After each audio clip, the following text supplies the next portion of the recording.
I'm playing Marvel Legends. This video is purely for entertainment and does not infringe on copyrights or laws. The rights to the novel and image belong to the original author. We do not claim ownership. Don't like waiting and want to listen to this fanfic in full now? Subscribe to our Patreon, where you'll find the best fanfics. Chapter 126 Spider Meets Spider.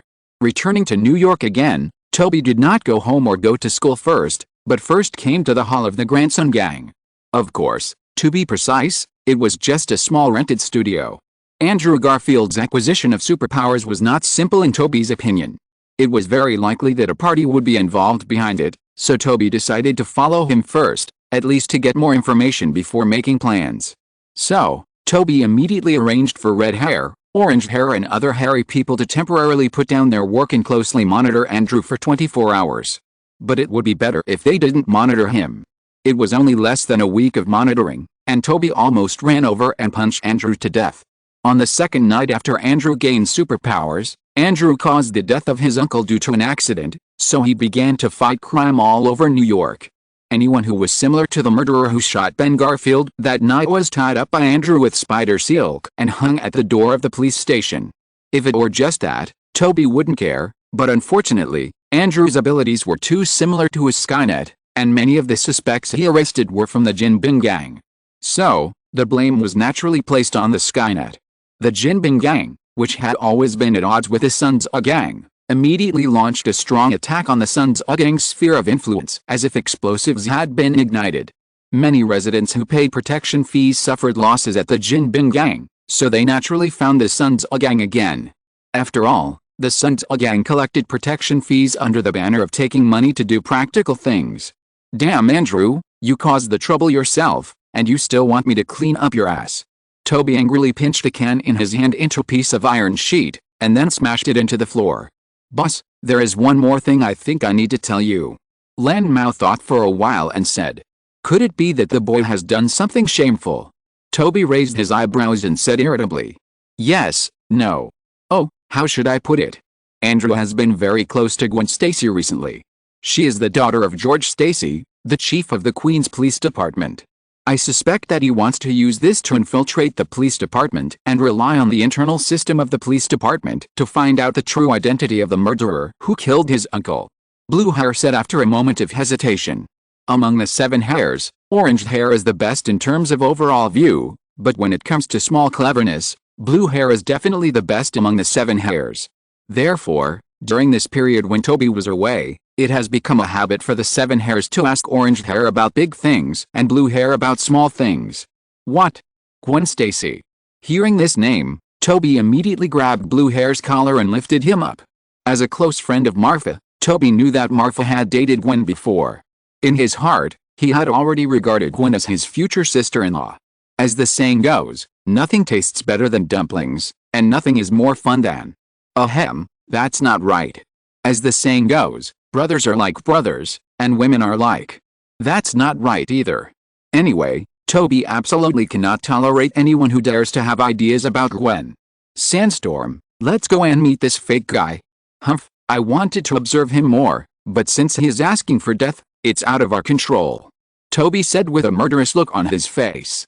As soon as he finished speaking, the golden spider suit immediately appeared on Toby. It's so convenient and quick to change clothes. On the other side, when Andrew came out of Gwen's house, he didn't have much smile on his face. Because just now, he was rejected. That's right, he was rejected. Andrew was very happy because he received an invitation from Gwen to attend the family dinner of Stacy's family. In Andrew's opinion, it was clear that Gwen had a good impression of him, so she introduced him to her family. So Andrew specially prepared a bunch of flowers. But what he never expected was that after dinner, Gwen actually asked him directly if he was Skynet. Andrew was stunned. How could Andrew not know the famous Skynet? After all, he also lived in Queens.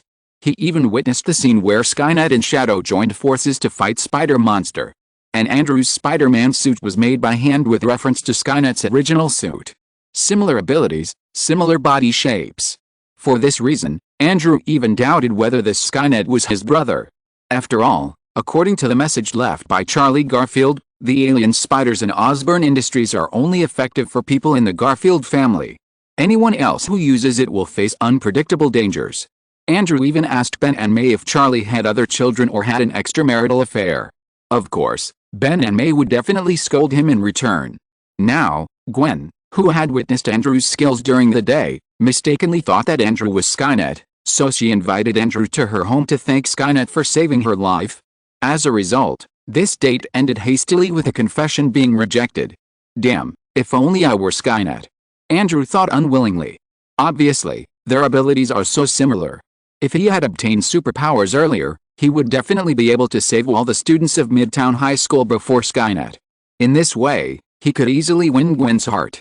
Andrew was unwilling to accept that he was defeated by a person he had never met. On the Williamsburg Bridge in New York. At this time, the traffic on the bridge was in chaos, and countless vehicles collided with each other for unknown reasons. Screams, cries, curses were heard everywhere. In a black car, a butler of the Osborne family was panicked at this time. Because at this moment, what appeared in front of him was a huge palm. The palm was green and as big as 3 people's heads. On the 5 fingers, 5 sharp claws flashed like daggers. Swish! As the giant palm tore, half of the roof was soon torn off. Because the door was caught by the iron fence and other vehicles on both sides, the butler could not open the door to escape. Swish! Another palm passed by. This time the sharp claws swept directly from the butler's scalp 1 centimeter above, successfully taking away a row of the butler's hair. Feeling the slight chill on his head, the butler was full of despair. Bang! This time, the roof was completely torn off by the green giant palm. A monster face with green skin, big eyes, and a mouth that stretched directly to the ears appeared on the top of its head.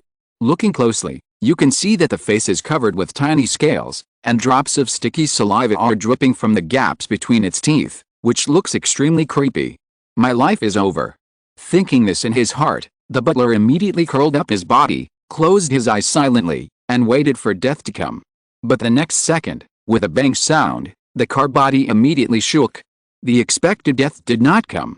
The butler slowly opened his eyes and looked around. He saw a man in a red and blue battlesuit pressing on a green monster that looked like a lizard, punching it in the face one after another. Is it Skynet? The butler shouted happily, although the night made it difficult for the butler to see the other person's appearance. But the general appearance can still be seen.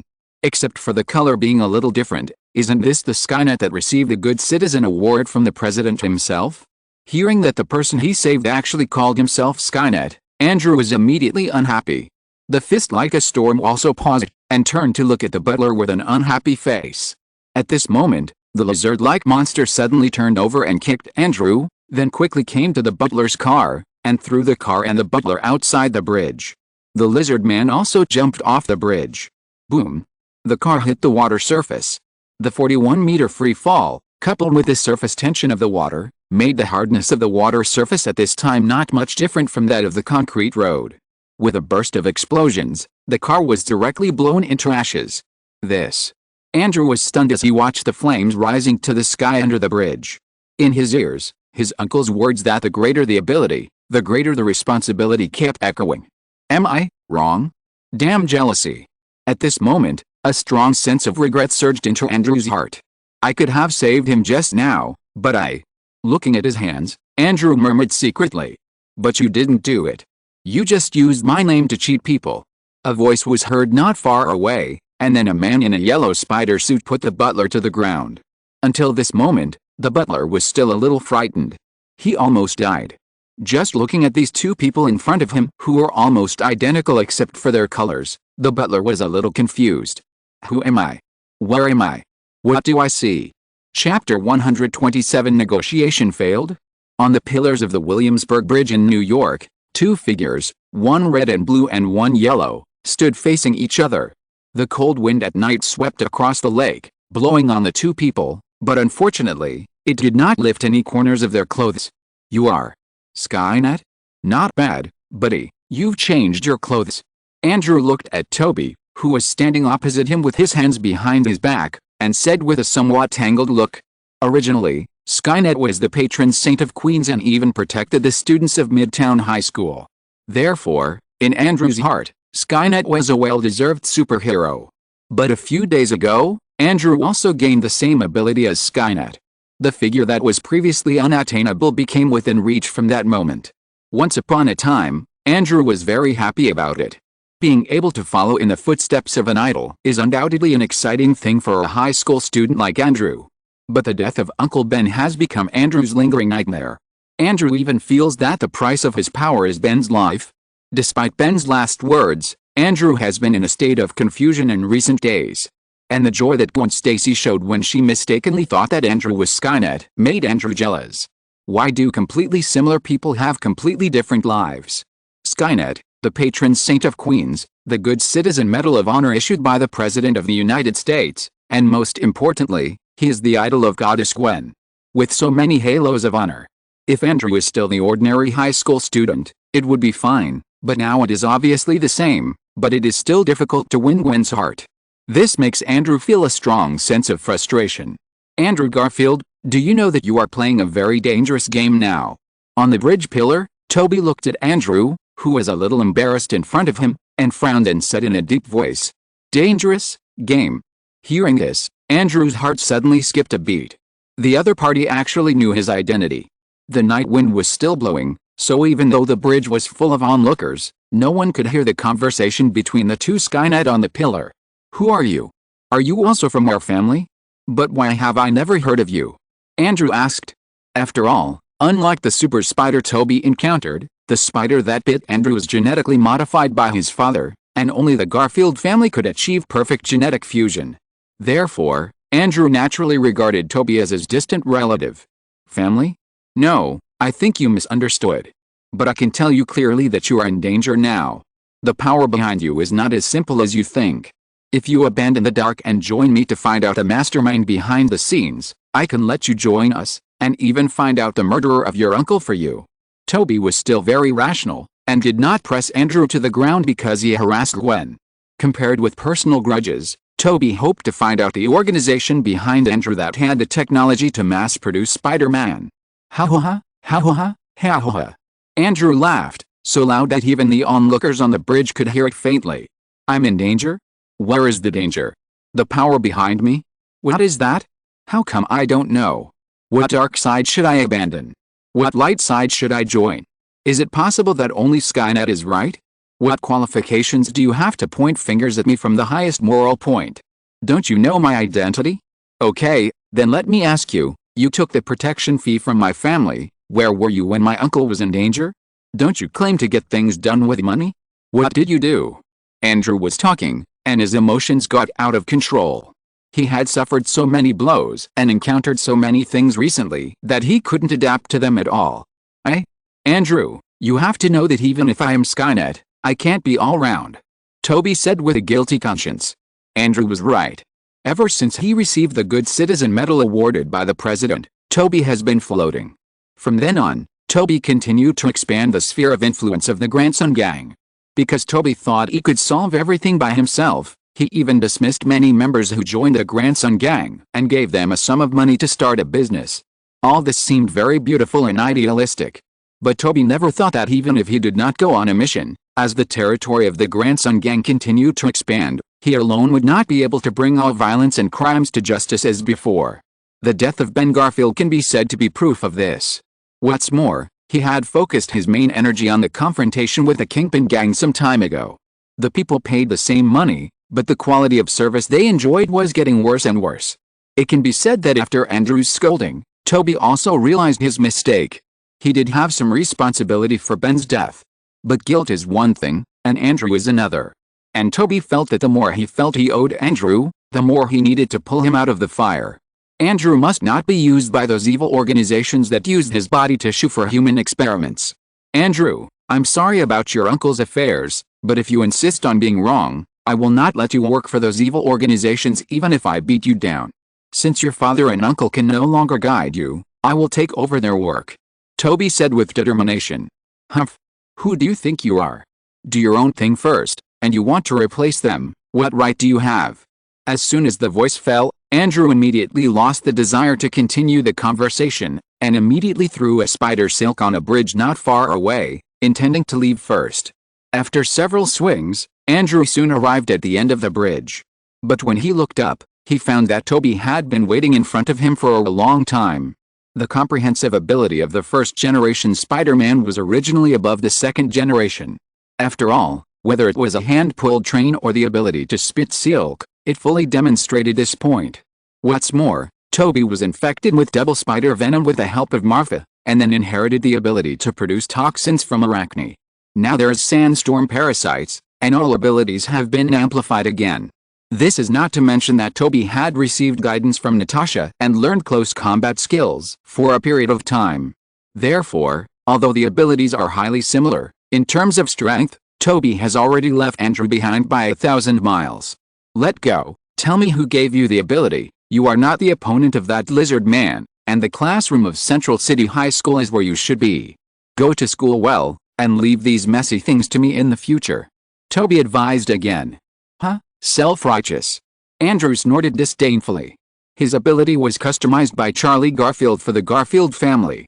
Although he was only bitten by chance, if someone gave Andrew the ability, there is no doubt that person was his father who died in the plane crash. Can his own father harm himself?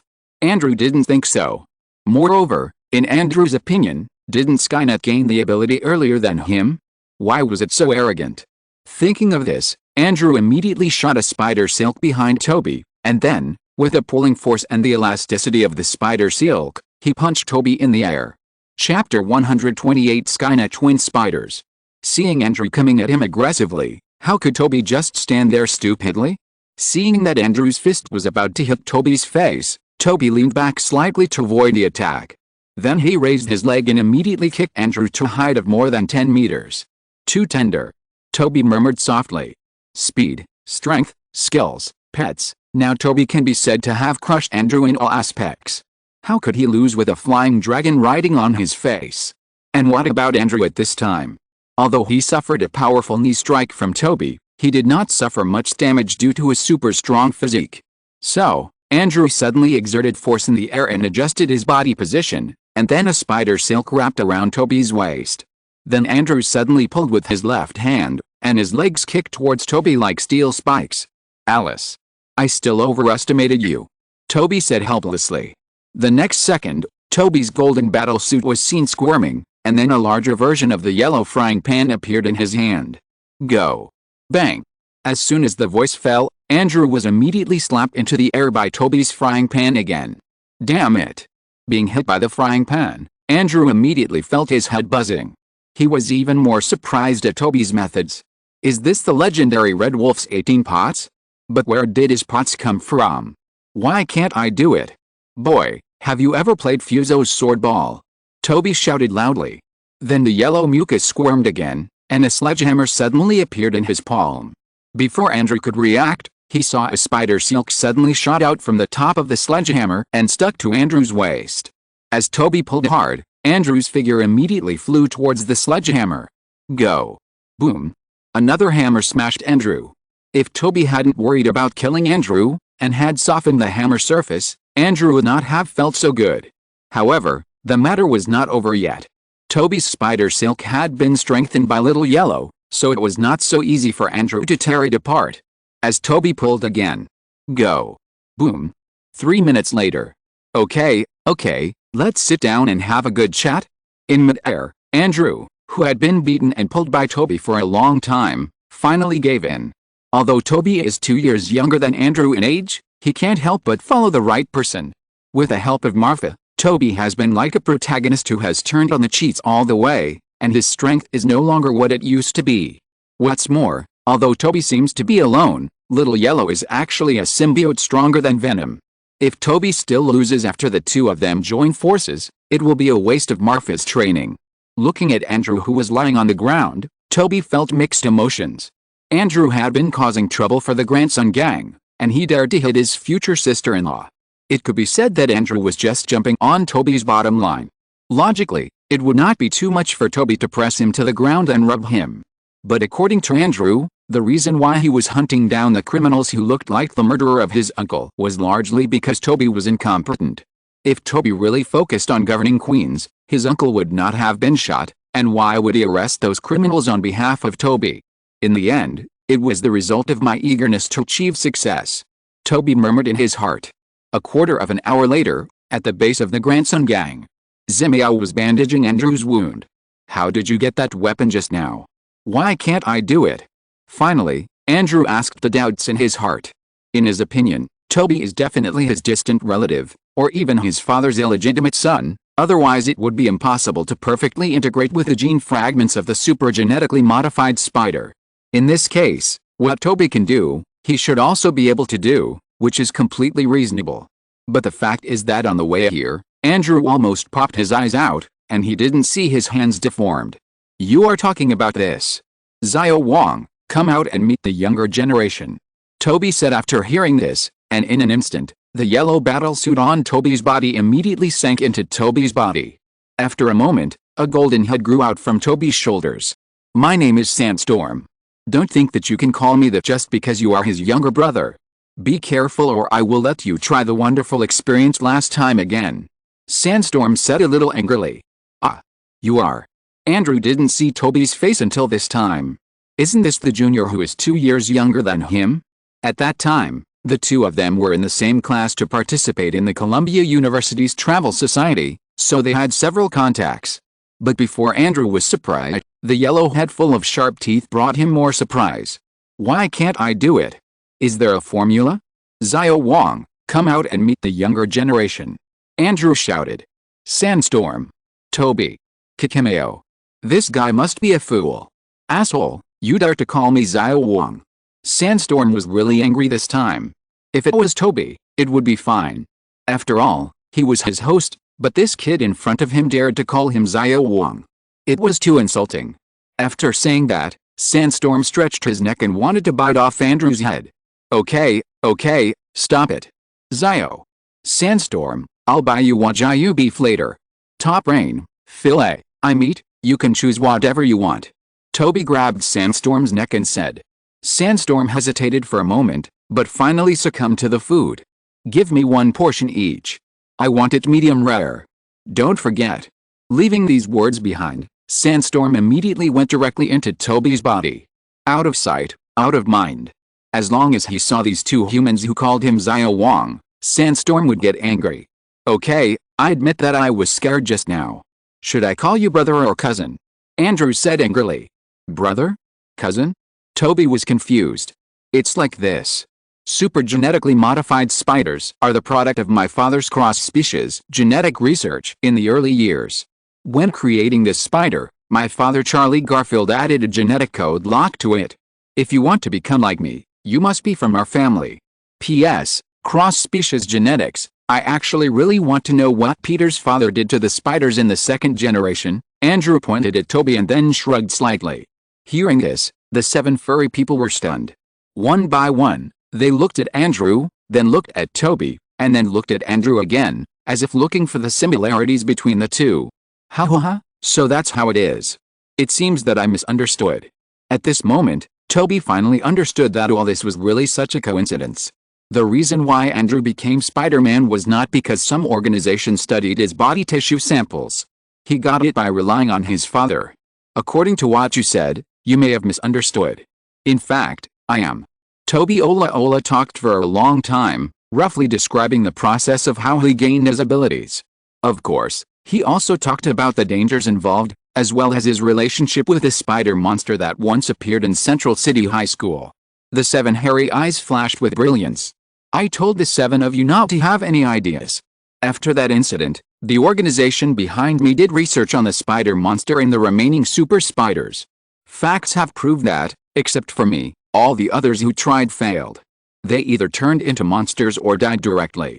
At first, I thought that Andrew was created by some organization using my serum or body tissue. In fact, the current results are much better than I expected. Really? It seems to be a coincidence. Andrew said with some disappointment. His father and mother are missing, dead, and his uncle is also dead. Now he only has May as a relative in the world.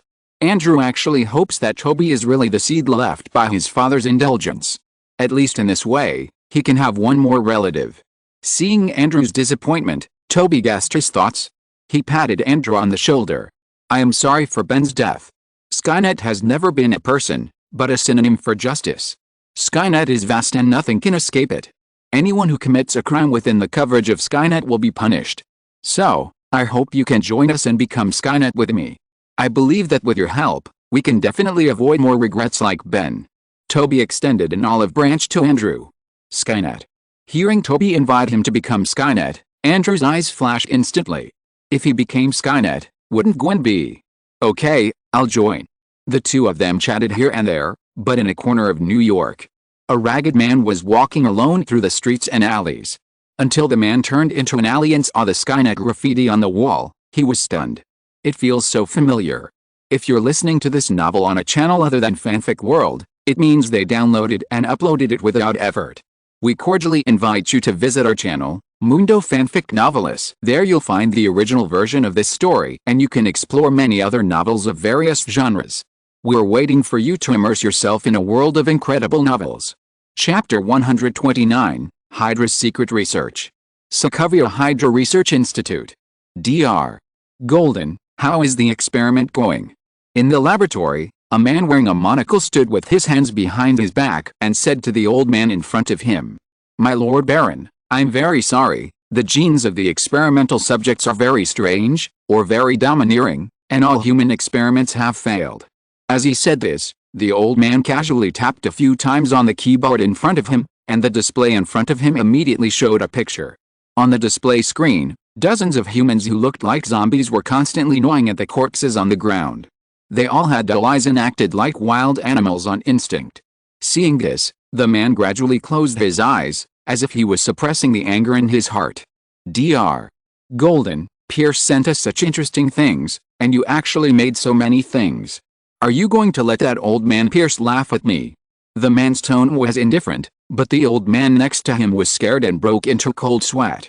No, Baron, it's not that I'm incompetent. The old man was halfway through his words when the man's cell phone rang. Stark, how is the progress of the experiment? Don't tell me you have nothing. The voice of Alexander Pierce came from the other end of the phone. Hearing this, Baron Stark glared at Lucio Golden fiercely, and then took a deep breath. It will take some time to get research results. Why, you can't wait? Baron Stark asked back. Not really, I just found an interesting person recently. Maybe it will help you advance your experiment. Okay, I won't say more to you. I still have things to deal with. The damn US military seems to be a little restless recently. I'll send you the information later. If you need it, contact me again. After that, Pierce hung up the phone without waiting for Stark to reply. Damn Pierce. Baron Stark held the phone tightly, wishing he could crush it into powder. Baron, this is an encrypted file from S.H.I.E.L.D. Golden pointed to the screen in front of him and said, "Let's take a look. I want to see what surprises Pierce can bring me." Strucker came over and said in a deep voice. Soon, the information about Flash Thompson appeared on the monitor in front of Golden. Clone? Interesting. The photo displayed at the end of the information was the rugged man who appeared on the streets of New York before. Dr. Golden, what do you think will happen if the serum of the experimental subject, Spider-Man, is injected into his clone? Strucker said with a smile on his face. Hearing this, Lucio Golden's eyes flickered instantly, as if he had seen the hope of the experiment's success. Baron, we can already minimize the side effects of the serum through technology. The reason why those experimental subjects failed was mainly because of the compatibility problem between Spider-Man's genes and their own genes. But if it is replaced with Spider-Man's own clone. Golden did not continue, but the smile on his face proved everything. At this time, Flash had no idea that he had been targeted by an organization whose power almost covered the world. New York Homeless Relief Center. Flash was listening to some homeless people discussing the legendary story of Skynet. It must be said that although Toby's work was not done well, it had a great positive effect on the whole of New York, especially Queens and Brooklyn. In the past, homeless people were often beaten or even killed by some thugs for no reason. Men were better, but women. For these homeless people, whether it was thugs, underworld forces, or even a few official forces, they all became their nightmares. But since the establishment of the Sons of Gang, everything has changed. There are fewer and fewer thugs, and the underworld forces in Queens and Brooklyn have almost been cleaned up by Skynet. The improvement of the security environment has made the police and urban management look at these homeless people more relaxed. Listening to these colleagues talking about the great achievements of Skynet, Flash felt a surge of blood. In his mind, He even saw himself transformed into Skynet, helping the weak and doing justice. Especially when he saw the homeless people take out their treasured photos of Skynet, the familiarity burst out from the bottom of his heart. My past must be related to Skynet. This familiarity, this intimacy, can't be faked. Flash said with certainty. My friend, can you tell me where I can see Skynet? I really want to meet this hero you are talking about. Flash said excitedly. There's a base of the Sun's gang over on 3rd Avenue. People usually go there to pay protection fees. I have been there several times, but unfortunately, I haven't seen him yet. The homeless man said with some regret. 3rd Avenue? After silently remembering these words, Flash wished he could grow 2 wings and fly over to meet this superhero named Skynet. This was not purely for star chasing, but more because Flash believed that Skynet must know his past self, and maybe he was once a member of the Sun's gang. Chapter 130 Repairing the Water Pipe. Cambridge, Massachusetts. When many people hear the name Cambridge, the first thing that comes to mind is the famous Cambridge University. In fact, there is also a city called Cambridge in the distant UK, where the University of Cambridge is located. The city of Cambridge in Massachusetts, USA, has 2 other world-class universities, Massachusetts Institute of Technology and Harvard University. In 1638, the Americans envied the model of Cambridge, England, where one school is one city, so they renamed the original town of Newtown to Cambridge. They hoped that the American education system could also reach the top of the world, like the UK. In fact, hundreds of years later, neither Harvard nor MIT has disappointed the Americans. Samuel Stern, as a professor of cell biology who had just joined MIT, was naturally assigned to a small villa in a good location by MIT. But when Marfa found the address given by Samuel before, there were a group of policemen constantly coming in and out of the house, and even surrounded the house with warning strips. Excuse me, what happened here? I'm an admirer of Dr. Stern. I heard that he lives here, so I came all the way here to visit him. Marfa stopped a policeman casually and asked, Dr. Stern? Well, there's nothing I can't tell you. He's missing. The MIT Board of Governors called the police yesterday, and we're currently investigating. If you have any relevant information, forget it. Why would I tell you this? Glancing at Marfa secretly, the policeman simply said a few words and continued to work. Missing. Marfa frowned slightly. As expected, the feeling of uneasiness before was not groundless. Samuel was a big move that Marfa had laid out before. Whether it was Marfa himself or Pietro, they all relied on Samuel's research results to improve their physical strength. Especially Pietro, now that his superpowers are being continuously developed, Pietro's current physical fitness can no longer keep up with his superpowers. If Pietro doesn't get a significant improvement in physical fitness, then his strength will stop there. Although there are many ways to improve physical fitness in the Marvel Universe, such as the Super Soldier Serum and the Extremis virus. But in terms of the upper limit, the Hulk Serum is undoubtedly the one with the greatest potential. How could this happen? Could it be that Samuel was kidnapped? Marfa frowned and thought. If it were someone else, Marfa might be able to use the resources of SHIELD or SHIELD to help find him. But Samuel is involved in the research of the Hulk Serum after all. If this exposes Marfa's connection with Samuel, it will be difficult for the 2 old foxes, Black Salted Egg and Pierce, not to be suspicious. Forget it, let's go to Ohio first. If it doesn't work, we can only find another tool. Tony Stark's old lover, Maya Hansen, seems to be very good. She can research something like the Extremis virus. I think her achievements in biology are not low. I just don't know what Tony would think if I let his old lover work for me. Marfa rubbed her sore temples and thought to herself. On the other side, in the U.S. military laboratory. General, we have conducted an in-depth analysis of Samuel's blood samples. According to various parameters, he is no longer an enhanced human. Even. A man in a white coat said hesitantly. General Ross looked up at the incandescent light that was still on in the laboratory, and felt that his blood pressure had risen a few points. Although he had expected such a result, General Ross still ordered his men to conduct a comprehensive examination of Samuel, even pulling out the tadpoles for examination. And the facts also proved that General Ross had reached a dead end again.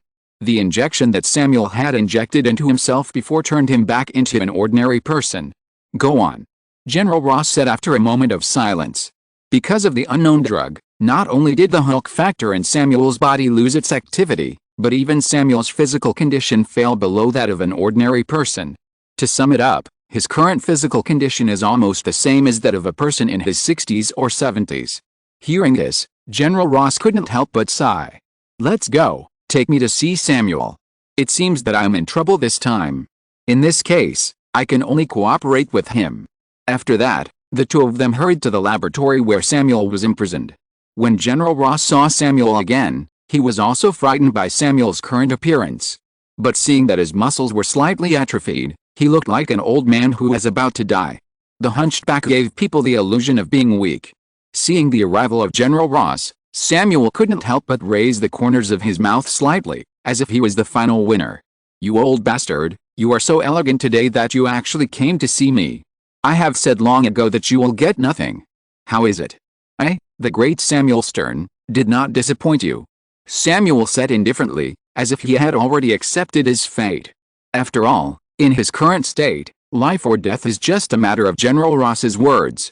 It is impossible to turn the tables again. "Samuel, I have to say that I still underestimated you.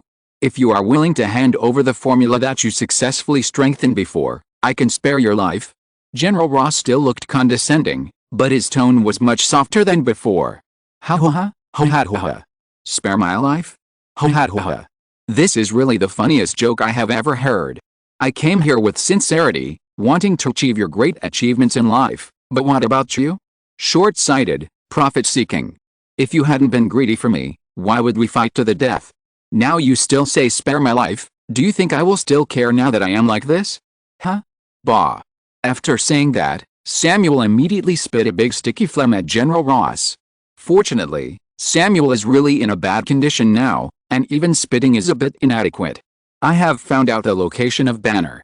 As long as you cooperate with me, I believe that with the self-healing ability of the Hulk factor, you should be able to recover your body. You should think about it carefully." After saying that, General Ross turned around and wanted to leave. "Take me to find him, and I will give you the formula." Samuel thought carefully and called General Ross. But General Ross paused slightly, and then a satisfied arc appeared at the corner of his mouth. "Parma, Ohio. Bruce Banner just came back from shopping at the mall. Since Obadiah gave Banner and Betty a very generous resettlement fee before, Banner can now be regarded as a wealthy local tyrant. Living in a villa, driving a car, playing with Betty. His life is very comfortable. The only problem is that every time he goes out, he has to put on a black veil, a fake beard and sunglasses to hide his identity. Honey, I'm back." Banner closed the door and shouted to the house. Soon, Betty walked out of the house slowly with a belly. There is no doubt that this period of time has made the two of them have the crystallization of love. Of course, this child is hard-won. The Hulk factor in Bruce Banner's body directly determines that he cannot enter the state of excitement like ordinary people. Otherwise, he will directly transform into the Hulk. It can be imagined that with the huge body of the Hulk and the Green Python, if Betty really fights with Betty, she will definitely be stuffed to death. Therefore, the two of them would only try it briefly with a heart rate monitor. Often, Betty would not feel up yet, and Banner would have to forcibly hang up the true sign. For this, Betty was once very sad. Fortunately, both of them are biologists after all. Although they have never tried it before, it is very simple for them to have a test tube baby. As Betty's belly gets bigger day by day, the relationship between the two becomes sweeter and sweeter. "Honey, did you find someone to fix the water pipe today?" "Someone just came to the house and fixed a broken water pipe in the kitchen," Betty said with a smile. Upon hearing this, Banner's face changed instantly. A feeling of uneasiness immediately came to his mind. "Betty, hurry up, pack your things, and we will leave here immediately," Bruce Banner said in a deep voice. Chapter 131 Conflict. But it was too late. Just when Bruce Banner opened the door again, a figure had already stood at his door. Crossbones, Brock Rumlow. Agent of the S.H.I.E.L.D. Alexander Pierce's right-hand man, although slightly lower than Sitwell in position, is the strongest fighting force of Hydra. Pierce. As a mercenary, he has been loyal to Pierce since he joined Hydra, and once made great contributions to the development of the S.H.I.E.L.D. In the plot of Captain America 2, Brock easily suppressed Falcon with his fighting skills and firearms expertise, which is enough to prove his strength. Mr. Banner, Mrs. Banner, I'm afraid you can't leave. There is no doubt that the agent of Hydra who came to Banner's house to repair the water pipes before was a Hydra agent. After confirming that Bruce Banner was not at home, he immediately notified Brock Rumlow, who had been lurking for a long time, and tried to hold Banner hostage by kidnapping Betty. Unfortunately, when Bullock arrived, Banner had already gone home. Seeing that the two were about to run away, Bullock immediately didn't care about anything else and immediately planned to stop the two first. As Bullock's voice fell, countless infrared sights instantly aimed at Betty hiding behind Banner. "Do you want to go with me yourself, or let me take your bodies away?" Bullock said coldly. Hearing this, Bruce Banner frowned instantly, and a layer of green appeared on his face. "Are you sure you want to do it? Maybe you can leave safely, but I can assure you that your wife and the child in her belly will definitely die under the gun," Bullock said indifferently, as if he had already eaten Banner. "Back off, quickly. Back off," Banner roared. "No. Hulk, kill them and protect Betty." The Hulk in the body roared as he struggled to gain control of his body. "Get down here. If you come out, Betty will really die." Seeing the dense red dots on Betty's body, Banner couldn't give up control of his body so easily. He immediately struggled and shouted. His hideous face frightened the agents behind Bullock and made them step back. Some even pointed their guns at Banner. Bang! The sound was crisp. As a splatter of brains fell, an agent's eyebrows were immediately pierced by bullets. In an instant, Banner took a few steps back, pressed Betty's head, and pressed it under his body. The sudden change startled Bullock for a while, and he subconsciously found a shelter to hide in. However, the agents he brought were not so lucky. After a sweep, they were soon killed. "Fuck, which bastard dared to attack us?" Bullock cursed in his heart. After the dense gunfire, finally, the real owner appeared. But 3 armored vehicles and a helicopter, surrounded by a group of fully armed soldiers, slowly gathered towards Bruce Banner's house. "Banner, surrender. You came out of the army and you should return to the army. You belong to the United States and the whole world. Don't you want America to unify the world from now on, completely eliminate the war, and push the world to peaceful reunification?" On the helicopter, General Ross's voice enveloped the entire community through the loudspeaker. "Damn, it's him again." Banner frowned. Speaking of the love and hatred between General Ross and Banner, it is hard to say. Back then, Bruce Banner entered the research institute under General Ross as a genius biologist, trying to reproduce the super soldier serum used by the American team, and General Ross's daughter Betty also participated in this research. The two knew each other and fell in love at work. General Ross was optimistic about Banner, and Banner also admired his prospective father-in-law. Until an experiment went wrong, Banner accidentally developed a new personality, the Hulk, and from then on, he gained the ability to transform into the Hulk. In that incident, Betty was injured because of Banner, and General Ross loved his daughter so much that he was furious. But in the subsequent capture of Banner, General Ross was surprised. The Hulk's terrifying power, super defense, endurance, and recovery ability made General Ross see a new way of future wars and the hope of America unifying the world. General Ross wanted to study Banner to create an army of Hulks to realize his ambitions. Banner, on the other hand, was afraid of the uncontrollable power in his body and did not want to spread war and destruction to the whole world. So the endless pursuit and escape between the two began. More than 4 years ago, in order to escape General Ross's pursuit, Banner fled all the way to Porto Verde, Brazil, and worked as a small worker in the Guarana beverage factory. However, in the end, he was still discovered by General Ross, so Obadiah took action in time and rescued him with Betty. But she never expected that not long after she had been at peace, this good father-in-law would appear again. Soon, the helicopter landed.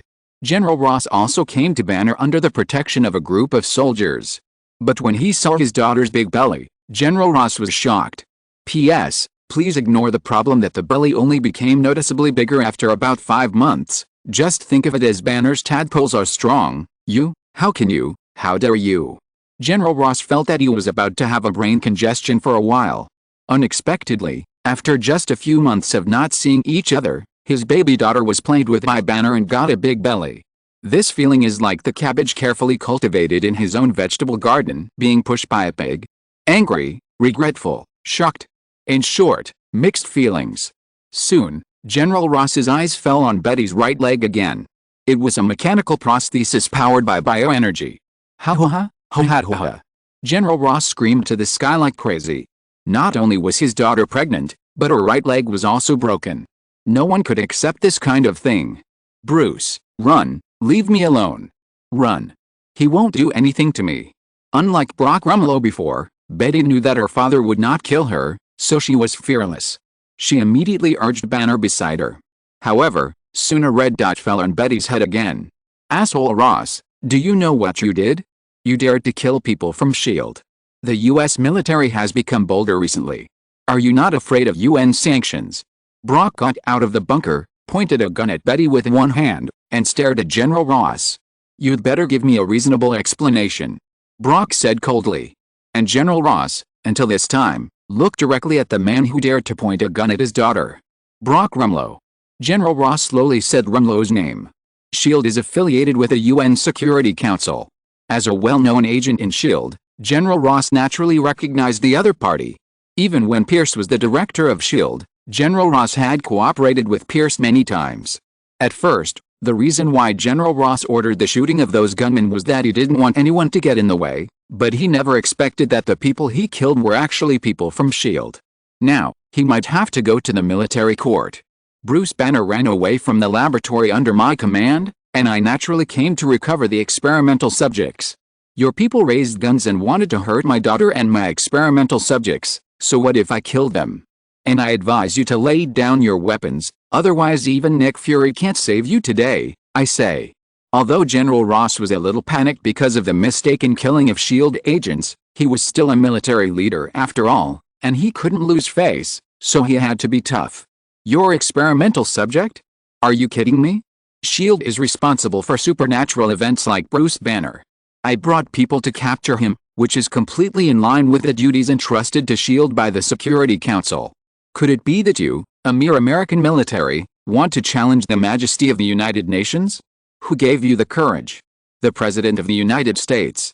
Bruce Banner understood it now. In short, it was a dog-eat-dog fight.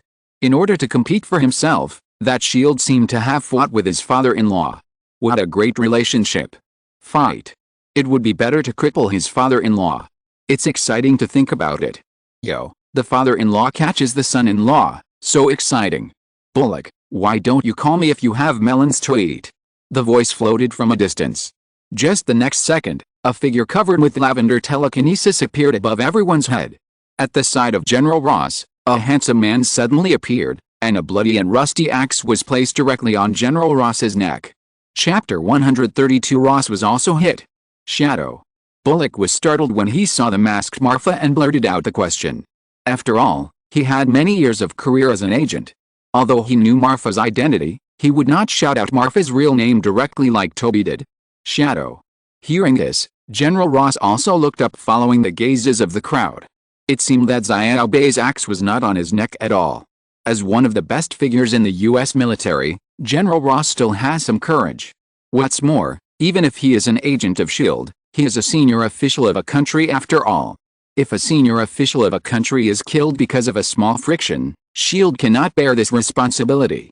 And S.H.I.E.L.D.'s superior, the United Nations Security Council, will never condone such a thing. You are late. Seeing Marfa coming, Bullock felt relieved. He had seen Marfa's strength before, not to mention that Marfa had taken 5 energy crystals of the Cosmic Cube from S.H.I.E.L.D. some time ago. I think no matter what he used it for, his strength or trump card would be improved. General Ross, Bruce Banner, S.H.I.E.L.D. wants it. Is there any problem? Marfa said in a deep voice. Humph, who gives you the confidence to talk to me like this as just an agent? It seems that I have to have a good talk with your director another day. General Ross turned his head away and said with disdain. Really? Are you really so sure that I dare not kill you? Marfa landed on the ground and said with some amusement. If you want to kill, do it. Do you think you can get away if you kill me? Can you see how many guns are around? General Ross seemed to have Marfa in his hands. He suddenly grabbed the axe in Xiao Bei's hand, and then held Xiao Bei with one hand, trying to throw Xiao Bei out with an over-the-shoulder throw. Although General Ross is not young, he is a soldier after all. And what about Xiao Bei? Although Leonardo looks handsome, anyone with a discerning eye can see that he is not the kind of person who has undergone rigorous training. Therefore, General Ross is confident that he can easily throw him out with just a random move. However, It's a complete failure. No matter how hard General Ross tried, Xiaobei remained motionless. What a joke. Although Xiaobei is just a skeleton, he is a monster summoned from another dimension. What's more, Xiaobei is parasitic in his body. If he can still be thrown out by a non-mutant human with this configuration, it would be too cheap. Well. General Ross kept exerting his strength, and his old face turned red. Well, you are old, you should rest more. Your daughter and son-in-law are here. Isn't it embarrassing? Marfa said in a tentative tone. This sounded fine, but for a soldier, it was absolutely insulting. Even the soldiers around who were brought by General Ross couldn't help but look strange. Poisoning. Seeing this, Marfa had an idea and immediately cast a poisoning spell on General Ross. Achoo! The sound of sneezing echoed all around. Then General Ross's face instantly became redder. As expected of a soldier, he didn't even puff. Just this willpower alone made Marfa admire him. Achoo! Another sneeze was thrown, and General Ross's previously red face instantly turned extremely pale, as if he had a serious illness. Beads of sweat kept sliding down his forehead. Looking at his grinning face, he didn't have the mind to do any shoulder throw at this moment. The whole person was stiff in place, not daring to move at all. Achoo! This time it turned from white to blue, but he still held it back. Marfa on the side was completely shocked. What kind of person with great willpower is this? He can actually hold it back. Seeing this, Marfa immediately pretended to care about the other party and walked forward, patting General Ross on the back. General Ross, look, I told you, you are old, it's better to enjoy your old age at home and wait for your grandchildren. Why are you doing this? You can even sprain your waist by sneezing. It would have been better if Marfa didn't pat him, but after patting him, puff, the sound of shit and fart was deafening. Puff puff puff. At this moment, General Ross's back garden was like a flood that had been opened, and it could no longer be tightened. A foul smell instantly emanated from his lower body. Marfa was quick-witted and immediately pulled Xiaobei and took a few steps back, and then he felt a little relieved. Asshole, achoo. Puff, what did you do to me, achoo? Puff. Even if General Ross was stupid at this moment, he knew that his physical reaction must have come from the hands of this special agent Shadow. It's so despicable. Too vicious. He is simply not a human being. This is a scum. He kept cursing Marfa in his heart, but General Ross did not dare to speak loudly. Because as long as he relaxed his muscles a little, the desire that gushed out would be uncontrollable. Mr. Banner, look, your father-in-law is old and has incontinence. You two should stop worrying about him and come with us. Don't worry, SHIELD is not what you think. The reason why we took you back is just to worry that you will run away and hurt your neighbors. At this moment, Marfa secretly used the skill, Big Liar. Big Liar, active skill. Using this skill can greatly increase the target's trust in what the caster says, with a cooldown of 24 hours and a duration of 1 minute. This skill cannot be strengthened or upgraded. Sure enough, as Marfa spoke, whether it was Bruce Banner, who was alert, or Betty, who was a little overwhelmed, they all felt that Marfa was a very reliable person. There is nothing wrong with what he said. Even Brock Rumlow, who was standing by, almost believed it. Shoot, kill this bastard. I'll take responsibility. Achoo. Puff. Following General Ross's order, countless red dots instantly focused on Marfa. Then, bang, bang, bang, bang, bang. Bullets rained down like raindrops. However, a lavender telekinetic barrier stopped all the bullets. With Marfa's current telekinetic strength, looking at the entire Earth, except for a very small number of special armor-piercing bullets, ordinary bullets simply cannot break through the telekinetic barrier. Even the very few special armor-piercing bullets must be used in a single-point rapid-fire manner to break through Marfa's telekinetic barrier. But what happens after the breakthrough? Don't forget that Marfa now has a 4-8 defense. What is the concept of 4-8 defense? Marfa stood there, motionless, and a normal pistol shot at him. At most it would be a bruise, not even a skin break. Maybe in terms of strength, Marfa is not as good as Toby, but when it comes to defense, looking at the entire Avengers, I am afraid that only a few people such as Black Panther, Hulk, Thor, etc. can compare with him. So the reason why Marfa dared to come here is that he was fearless. Looking at the densely packed bullets in front of them, which seemed to be embedded in glue and could only float in the air, everyone was stunned. Is this still a human being? At this moment, General Ross instantly felt that the Hulk was not attractive. Agents of SHIELD. Shadow? I'll take it. Thinking so in his heart. HU, puff, asshole, you have to. HU. Chapter 133 Colonel Maximov. It has to be said that, judging from the current situation, General Ross, who is in the middle of the situation, is extremely embarrassed. Fight? How to fight? Could it be that armored vehicles and helicopters were really allowed to directly fire on the ground? If that were to happen, not to mention whether the so-called shadow in front of him could be injured, it would be difficult to save the lives of himself and his daughter. General Ross did not think that Marfa would give him a chance to retreat first.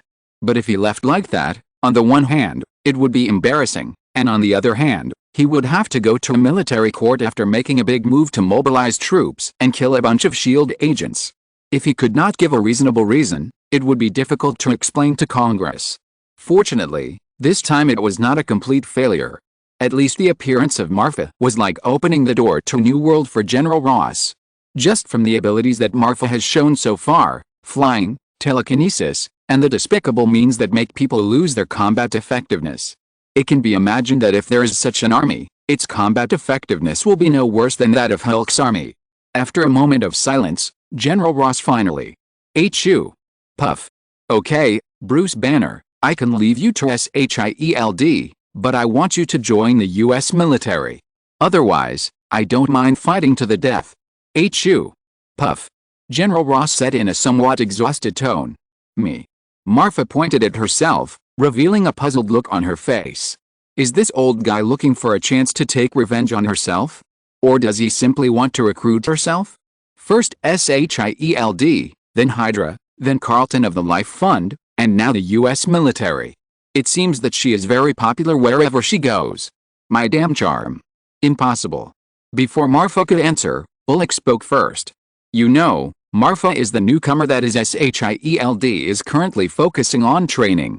Although he is still in the probation period and cannot reach the level of being open-hearted, he is also a person that Alexander Pierce values very much. And what about Hulk? It's just a mere experimental sample. Using an experimental sample to exchange for a potential stock, in Bullock's opinion, this deal is a blood loss. Impossible? Ha ha ha. HU, Puff, Brock Rumlow, your words don't count. You'd better call your director. I'll give you 3 minutes. Once it's over, either I take Banner or Shadow away directly, or we will die together. By then, the news of the assassination of General America by the S.H.I.E.L.D. agent will be on the news. I want to see how Nick Fury ends up. General Ross seemed to be exhausted, and his legs began to tremble faintly. Obviously, the reason why Bullock was given 3 minutes was probably because he could only stand up. After all, he was not like Agatha who could fly in the air. Hearing this, Bullock's face sank. After a little thought, he finally decided to call and ask. After all, General Ross was a 5-star general, and this matter was serious. He, Brock Rumlow, was just a level 7 agent, and he still couldn't make the decision on such a big matter. So, Bullock immediately put down the gun in his hand and walked to the inner hall of the house alone. 3 minutes later, Bullock walked out of the inner hall. The shadow can be temporarily loaned to you, but the director also set several conditions. First, you need to propose to the Ministry of Defense to grant the shadow the rank of colonel, nominally assigned to your military district, but must have freedom of action. Second, you can order the shadow to cooperate with your actions, but S.H.I.E.L.D. has the right to know and veto. Third, the loan period is 4 years. After 4 years, the shadow will return to S.H.I.E.L.D. and will no longer be deployed by you. Fourth, Bruce Banner needs to be handed over to S.H.I.E.L.D. for custody. This is our bottom line. If you disagree, we S.H.I.E.L.D. don't mind a fight. Good guy. When these 4 conditions came out, Marfa was stunned on the spot. First of all, the first one is to give yourself an official title, but in fact, it does not rule out the possibility of letting yourself get into the top of the US military. After all, in the United States, military ranks above colonel need to be approved by the President and Congress, which means that colonel is the highest rank that General Ross can grant. As for the proposal to the Department of Defense, it was just a formality. In addition, he emphasized his freedom of action. In other words, he might be able to refuse S.H.I.E.L.D.'s mission in the next 5 years, but if it was a Hydra mission, he would probably still have to complete it. Secondly, no matter what order General Ross gave him, SHIELD needed to have the right to know and the right to veto. In other words, this is actually an employment relationship.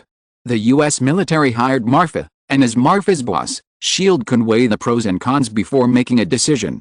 As for the 4 years, from a time point of view, it is already 2009, and 5 years later is exactly the plot of Captain America 2. In other words, in 2014, when Hydra launched the Inside Project, Marfa should have just returned to SHIELD. It is worthy of being Alexander Pierce. He can consider so many things in a short time and make such a decision. In fact, what Marfa didn't know was that Bullock didn't just call Pierce just now, but also called Nick Fury. After all, on the surface, Marfa is still a member of SHIELD. It would be unreasonable to transfer Marfa to the US military without telling this puppet director. The only problem is that in this way, Bruce Banner's affairs will be exposed to Nick Fury. So, when this matter is over, Bruce Banner may not be controlled by Hydra, but will be handed over to SHIELD under Nick Fury's nose. And General Ross, since he can sit in this position, is naturally not an easy person, and it is easy to see the way in it. But he doesn't care. Military rank, right? I will give it, but it is my business whether to arrange a position for you after giving it. And since you are going to join the army, you always need a physical examination. As long as there is a physical examination, there will be blood drawing, and there will be ability analysis. And once Marfa's blood sample and ability information are mastered, what else does General Ross need Bruce Banner for? Isn't it good to study Marfa? As for the other 4-year leases, General Ross said that he had never thought of using Marfa, but simply wanted to use Marfa as a guinea pig. General Ross felt that it was worth it to exchange a bunch of meaningless blank checks for a guinea pig of great experimental value. So, the situation that was previously tense ended in a whimper after General Ross nodded.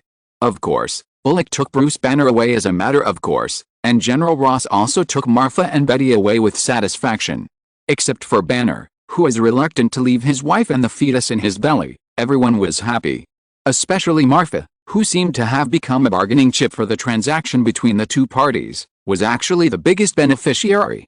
Let's not talk about the mess of salary, benefits, etc. brought to him by the rank of colonel. Originally, he only took benefits from SHIELD and Hydra, and now there is another military. Marfa didn't forget that General Ross had the super soldier serum. In the original plot, Bronski relied on this and the Hulk serum to become the Abomination. Since the super soldier serum in General Ross's hand was a copycat version, it had a lot of hidden dangers, but Marfa was not worried about it. She or Pietro would have physical hidden dangers after being injected with the super soldier serum, but the symbiote would not. First inject the super soldier serum into the symbiote, and then let the symbiote parasitize. Isn't it good? As for whether General Ross would use it against himself, Marfa never took it to heart. What a joke. His strength was all cut out by himself in the legendary world. His own genes have not undergone any mutations, and it would be a miracle if General Ross could research something. Congratulations to the host for successfully deflecting the MCU plot. The bonus game time is 1,000 minutes. The current remaining game time is 9,360 minutes. Hearing the familiar system prompt, Marfa couldn't help but smile. Sure enough, as he joined the US military and Banner went to SHIELD in advance, this system reward was inevitable. It's time to level up again. Marfa thought secretly. Chapter 134, Finally Meet the Idol. New York Times, recently, Skynet has frequently appeared in Queens and Brooklyn, further strengthening the fight against crime. According to relevant data, due to the frequent activities of Skynet, violent wounding and robbery incidents in Queens and Brooklyn have almost completely disappeared. People in the two districts took to the streets to celebrate. George Stacy, the chief of the Queens Police Department in New York, said in a public speech yesterday that Skynet does not have the power to act on behalf of the police, and the so-called Skynet and Sons gang are just underworld forces that challenge the power of the government. The Daily Bugle, according to the investigation of the Script Daily Reporter, Skynet is suspected to be not one person, but a code name in the Sons gang. Our reporter has repeatedly photographed two Skynets appearing in different places at the same time, wearing the same style but different colors of uniforms. The following are comparison photos of the two Skynets. CNN, the day before yesterday, the Sons gang, where Skynet is located, publicly stated that the Sons gang will tighten its action area and all anti-crime activities will be limited to Queens and Brooklyn and New York. In response, Residents of the Bronx, Manhattan, and Staten Island have expressed their protests, hoping that the Sons gang will treat everyone equally and collect the protection fees from all of New York as soon as possible. The Sons gang base. Andrew and Toby each held a can of beer, watching the news on TV while eating iced crayfish to celebrate their recent achievements. Especially as a new member of the Sons gang, Andrew, after seeing the people in other areas calling for Skynet, the sense of achievement and satisfaction was directly revealed on his face. Although there are still diehards like George Stacy who firmly oppose the actions of the Sons gang, for now, the vast majority of New Yorkers have highly recognized the Sons gang and Skynet. In New York, the word Skynet has become a synonym for peace and stability. Andrew, you see, this is thanks to your reminder at the beginning. If you want to do it, you must do it well. I believe that if your uncle sees your achievements today, he will be happy for you even in his grave. Toby said after taking a sip of beer. I think so too, ha ha ha. Hearing this, Andrew also took a sip of beer and said. However, the desolate look in his eyes was still keenly captured by Toby. Hey, brother, don't think too much. Today is the celebration day of our Skynet Twin Spiders team for 1 week. We should talk about something happy, such as where are we going to hang out later? Bar or club? I heard that a new bar has opened nearby recently, and the girls there are very hot. Toby's eyes were shining, and he said uninhibitedly. Hearing Toby say this, Andrew couldn't help but show a strange expression. After getting along for a month, Andrew has a better understanding of Toby, his junior. In short, he is a relatively reliable person, and the only problem is that he is too fickle. In this month alone, Toby has slept with at least 5 women. Although they are all the kind that only spend money, this kind of seeking-like behavior still makes Andrew a little disgusted. Toby, I think you should find a girlfriend properly. Wanda Maximoff in our class is pretty good, what do you think? Would you consider her? Puff. It would have been better if Andrew hadn't said anything. As soon as he finished speaking, the beer that Toby had just poured into his mouth immediately sprayed out. What a joke. Andrew didn't know. As Marfa's best friend, Toby knew it very well. Let's not talk about whether Marfa agreed to him becoming Marfa's brother-in-law. Even if Marfa expressed support, Toby didn't dare to make plans with Wanda. I still remember that evening, when Toby was trying with Wanda, he was bound by Wanda's chaos magic, and then there was an accelerated fall of more than 50 meters. Look carefully, it was an accelerated fall, not a free fall. If Wanda hadn't stopped in time when she was 5 centimeters off the ground, Toby's life would probably have been over. That's not a big deal. In another evening, as if thinking of something extremely terrible, Toby shuddered. Hey, Toby, what's wrong with you? I'm talking to you. I said Wanda is pretty good, she's pretty, has a good personality, and she's your best friend's sister. You're close to her. Stop. Can we not talk about this topic? I'm scared. Toby said with sweat pouring down. Andrew? Is Wanda that scary? She's a pretty good girl. Black question mark face JPG. Of course, she's still a little worse than my Gwen. Knock, knock, knock. Just as the atmosphere was about to fall into silence, the door of the base was knocked. Who is it? We're closed today. If you want to pay the protection fee, please come early tomorrow. Toby said to the outside. Toby has always given the job of collecting protection fees to the Mayo-Mayos. So far, except for a few people like the 7 Mayo-Mayos, most people don't know that Skynet is Toby Maguire. Therefore, it's not convenient for Toby to open the door to receive guests. Knock, knock, knock. The knocking on the door still didn't stop. Toby couldn't help but frown, wondering who the visitor was. After all, this base has been in business for quite some time, and the neighbors on the street are all familiar with the working hours of the Sons gang. Could it be something important? Toby thought secretly in his heart. And Andrew obviously thought of this, and knew that Toby was not convenient to show up, so he stood up from his seat and walked towards the door. Squeak. The door opened, and a man ran in a panic. Save me, please, let me see Skynet. The man was in tattered clothes, and there was a faint smell of stench on his body. It was obvious that he had not washed properly for a long time. This, sir, don't panic, this is the territory of the Sons gang, no one dares to make trouble. Andrew comforted. Until the man slowly raised his head. Andrew was stunned. Flash Thompson. How is it possible?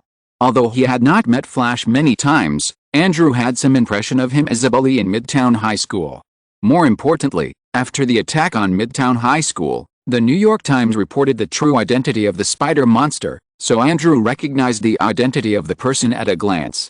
When Flash heard Andrew say his name, his eyes widened immediately. "You know me? Do we know each other?" Flash hugged Andrew and asked excitedly. "No matter what, please, save me. Many people are chasing me. I don't know who they are, and I don't know them," Flash said anxiously. In his memory, Flash didn't know the identity of his clone, he only knew that he had lost his memory. Then when he woke up, he appeared in a laboratory. There, every day a man who claimed to be his father came to take care of him and teach him some knowledge.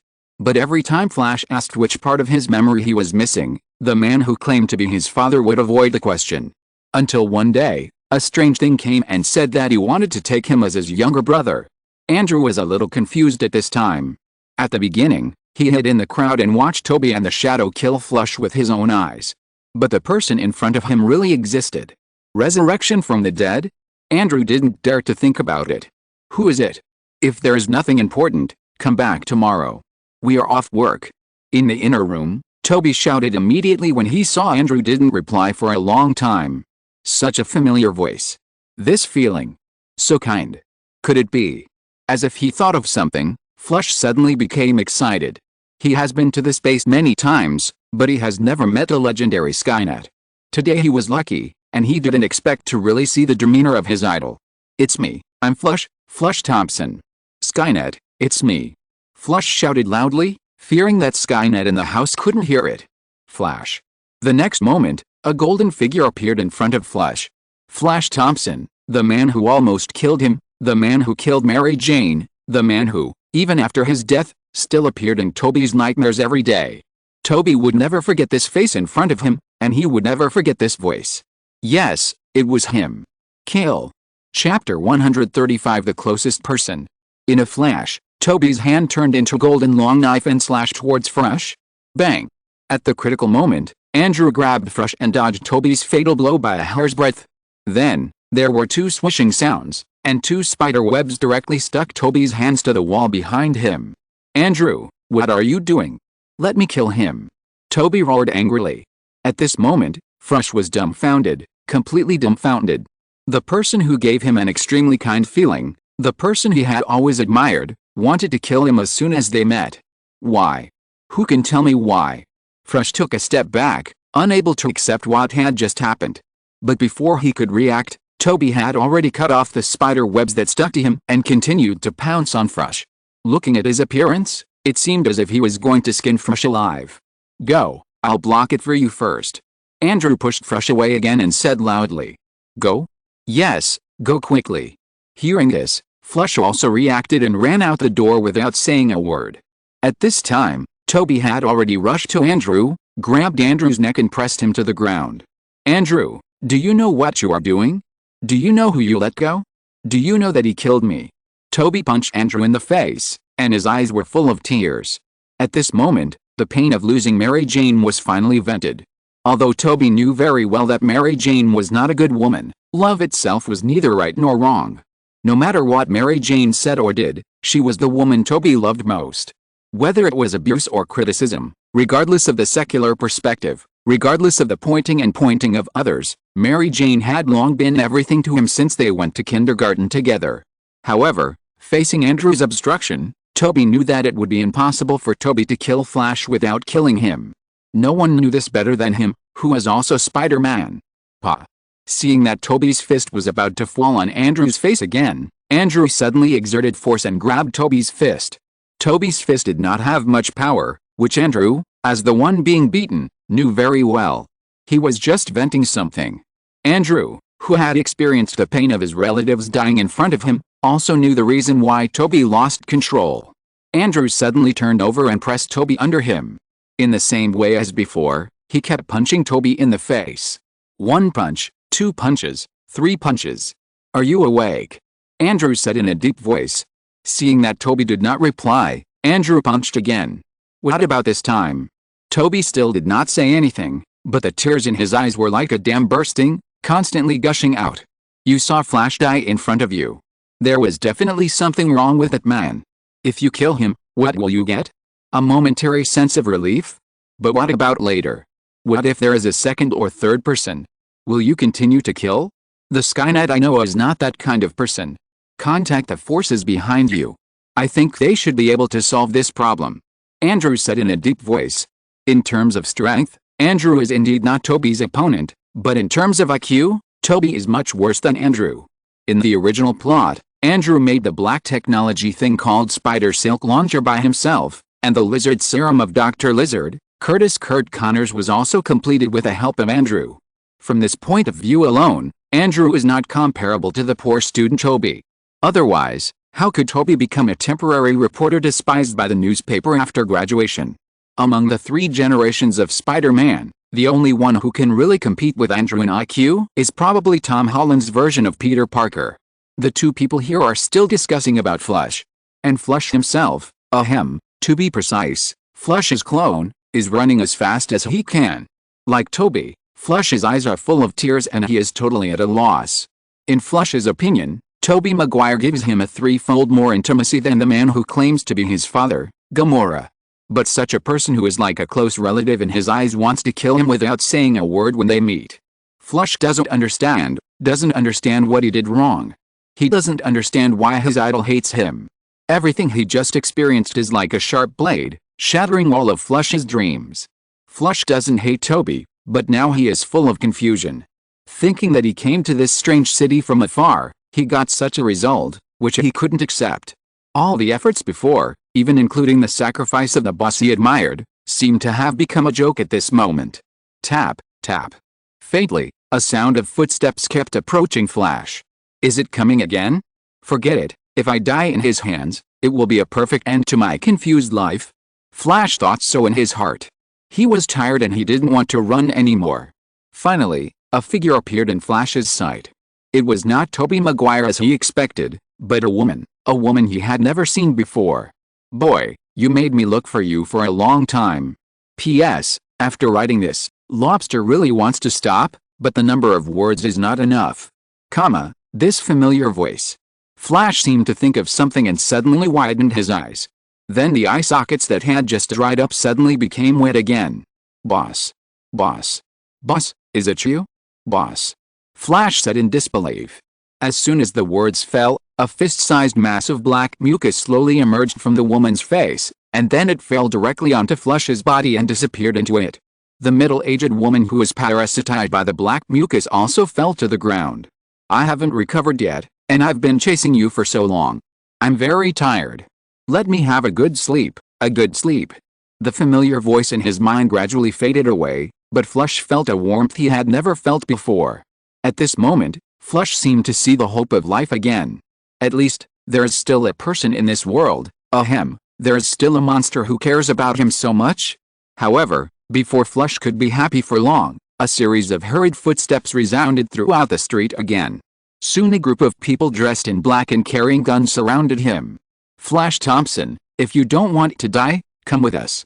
If you resist again or want to escape, we don't mind taking your body back directly. The leading man in black said. Boss. Flash wanted to wake up Venom in his body, but when he thought of Venom's weak tone before, Flash finally gave up. For Venom, he had to live. I'll go with you. 10 minutes later. Toby and Andrew found this place by following the trail, but the only one left at the scene was the middle-aged woman who was unconscious on the side of the road. If you're listening to this novel on a channel other than Fanfic World, it means they downloaded and uploaded it without effort. We cordially invite you to visit our channel, Mundo Fanfic Novelis. There you'll find the original version of this story and you can explore many other novels of various genres. We're waiting for you to immerse yourself in a world of incredible novels. Chapter 136 Goodbye Samuel. Character, Marfa. Occupation, Taoist. Level 26, Defense. 6-10, Magic Defense. 7-13, Attack. 8 and 21, Magic. 0 and 5, Taoist. 6-29, Physical Value, Blood. 192/192, Magic Value, Blue.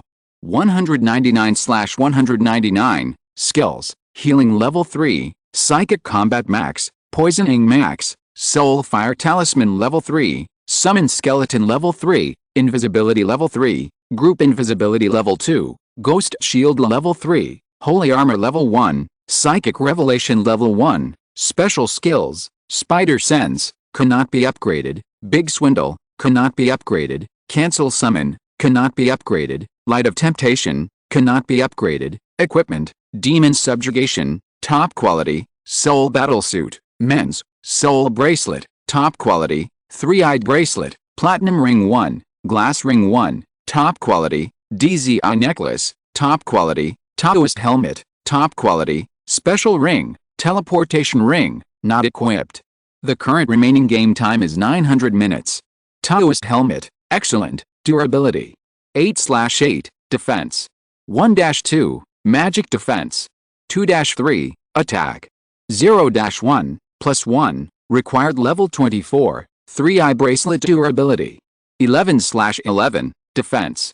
1-1, Taoist magic. 1-3, required Taoist magic. 22, DZI necklace durability. 9/9, agility, +2, attack.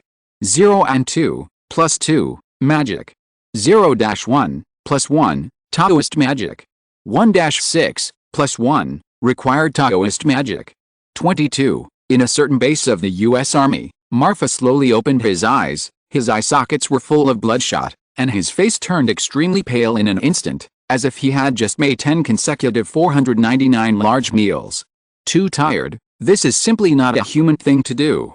Just now, Marfa had been playing with monsters for more than 8,000 minutes, from the 3rd floor of the Woma Temple to the 2nd floor of the Woma Temple, from the 2nd floor of the Woma Temple to the 3rd floor of the Woma Temple. In short, he kept running up and down the stairs. He killed all the monsters he saw. He even used up the 2 M134 rapid-fire machine guns that Tony Stark had given him before. What does more than 8,000 minutes mean? 6 days and 5 nights. If Marfa's mental strength had not been far beyond that of ordinary people at this time, and if he would be fully restored after each upgrade, he would probably have fainted in the legendary world long ago. Fortunately, all the efforts are rewarded. Not to mention that the level has been raised by 4 levels. The most important thing is that the skills such as Soul Fire Talisman and Summoning Skeletons have finally been upgraded to level 3. In other words, as long as there are suitable materials, Marfa may be able to transform his skills. And the appearance of exploration skills such as Mind Revelation, as well as defensive skills such as Ghost Shield and Holy Armor Technique, has greatly increased the breadth of Marfa's strength. Spiritual Revelation, check the target's physical strength, health. This is a relatively useless skill. When the legendary game first appeared, players could not see the specific value of the monster's health. At that time, fighting monsters depended on feeling. The Taoist profession can use this skill to detect the monster's health and judge the difference in strength between the two sides. Later, it evolved into a magical skill to find mutant monsters with higher health in the same template among the monsters. However, with the update of the game version and the prevalence of plugins, players can do this through officially licensed plugins, which also led to the fact that this skill was gradually forgotten in the middle of the game. As for the Holy Armor and Ghost Shield, there is no need to say more. The former can add defense to friendly targets within the range, while the latter can add magic defense. For the Taoist profession, which is mainly positioned as an auxiliary, it can be said to be a fighter among magical skills. In terms of Marfa's current equipment and level, it can barely be called a Wommer level graduate. It seems that we need to find Samuel Stern as soon as possible. According to the 26th level to 27th level, it takes 700,000 experience points. If we calculate it based on 290 points for a Flame Wommer, we need to kill more than 2,000 of them, which is very torturous. The most important thing is that according to the previous expectation, the yin-yang fish of the Soul Fire Talisman skill needs to be added. If you want to get that, it is difficult to do it by relying on the Taoist profession alone. Therefore, you must borrow the power of Hulk to greatly increase your attack power. Marfa thought so in his heart, and gradually his eyelids drooped. Then a wave of sleepiness came over him. Knock, knock, knock. There was a knock on the door. Colonel Maximov. The door was opened and a female soldier walked in. The female soldier first saluted Marfa in a standard military salute, then looked straight at her, her whole body straight, and at first glance, she looked like a tool without any emotion. Report to the colonel. I have received instructions from General Ross of the command center, ordering me to take you to the laboratory for a physical examination. As soon as the voice fell, the female soldier immediately turned back into a wooden man. Oh, good guy, it's so serious. Soldier, what's your name? Marfa sat up and asked while resisting sleepiness. Report to the colonel. My name is female soldier A, number 2,021,813. Marfa. Alice. Military life is so boring. Forget it, led the way. Yes, colonel, please come this way. Look, this girl is pretty good looking. What kind of hatred and grudges did she have to be brainwashed like this? It's simply unscrupulous, inhumane, unethical. After walking with the female soldier for about 10 minutes, after turning around countless turns, Marfa was finally brought to the door of the so-called laboratory. After the female soldier saluted Marfa again, she stood directly at the door of the laboratory, obviously not going to accompany Marfa in. No, I can't stand it anymore. I must leave this damn place after the physical examination is over. Compared to the hard life in the army, the campus life of Zhongchang High School is obviously more colorful. Marfa swore secretly in her heart. After waiting in the laboratory for a while, a staff member in a white coat and slightly hunched over came over soon. From his messy steps and the way he walked with his head down, it can be seen that this person in front of him, like Marfa, has not undergone formal military training. Interesting, I didn't expect that there are people like me who came in through the back door. Marfa was moved to finally see a normal person in the base. But what made Marfa feel strange was that even if the other party didn't salute him like the female soldier before, at least he had to raise his head and show his face. What does it mean to keep his head down all the time? Colonel, please come this way. The man said to Marfa with a slight bow as he hunched over. No, this voice. Marfa is a superpower after all, and his memory and perception are far beyond that of ordinary people. Although the figure of the person in front of Marfa gave Marfa an extremely unfamiliar feeling, this voice seemed to have been heard somewhere. Soldier, why don't you look up?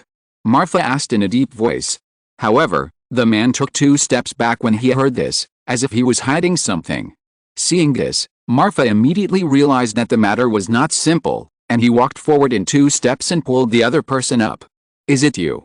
In front of Marfa was a face that was both familiar and unfamiliar.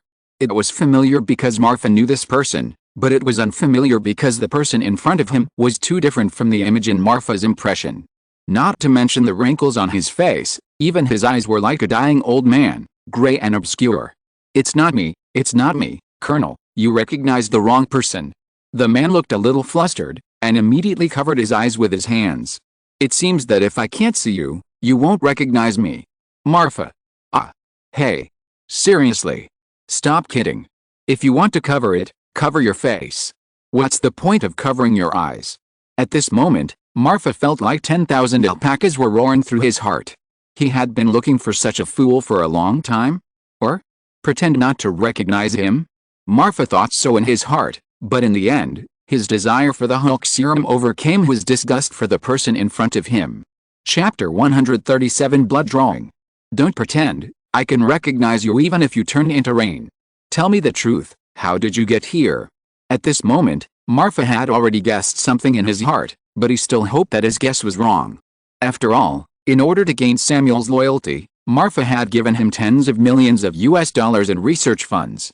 So, while I was living frugally here, Samuel took my money and turned his face against me. Who could accept such a thing? What's the difference between this and the golden-eared rabbit? Not right, at least I didn't turn cuckold. Thinking of this, Marfa felt a little better. Oh, boss.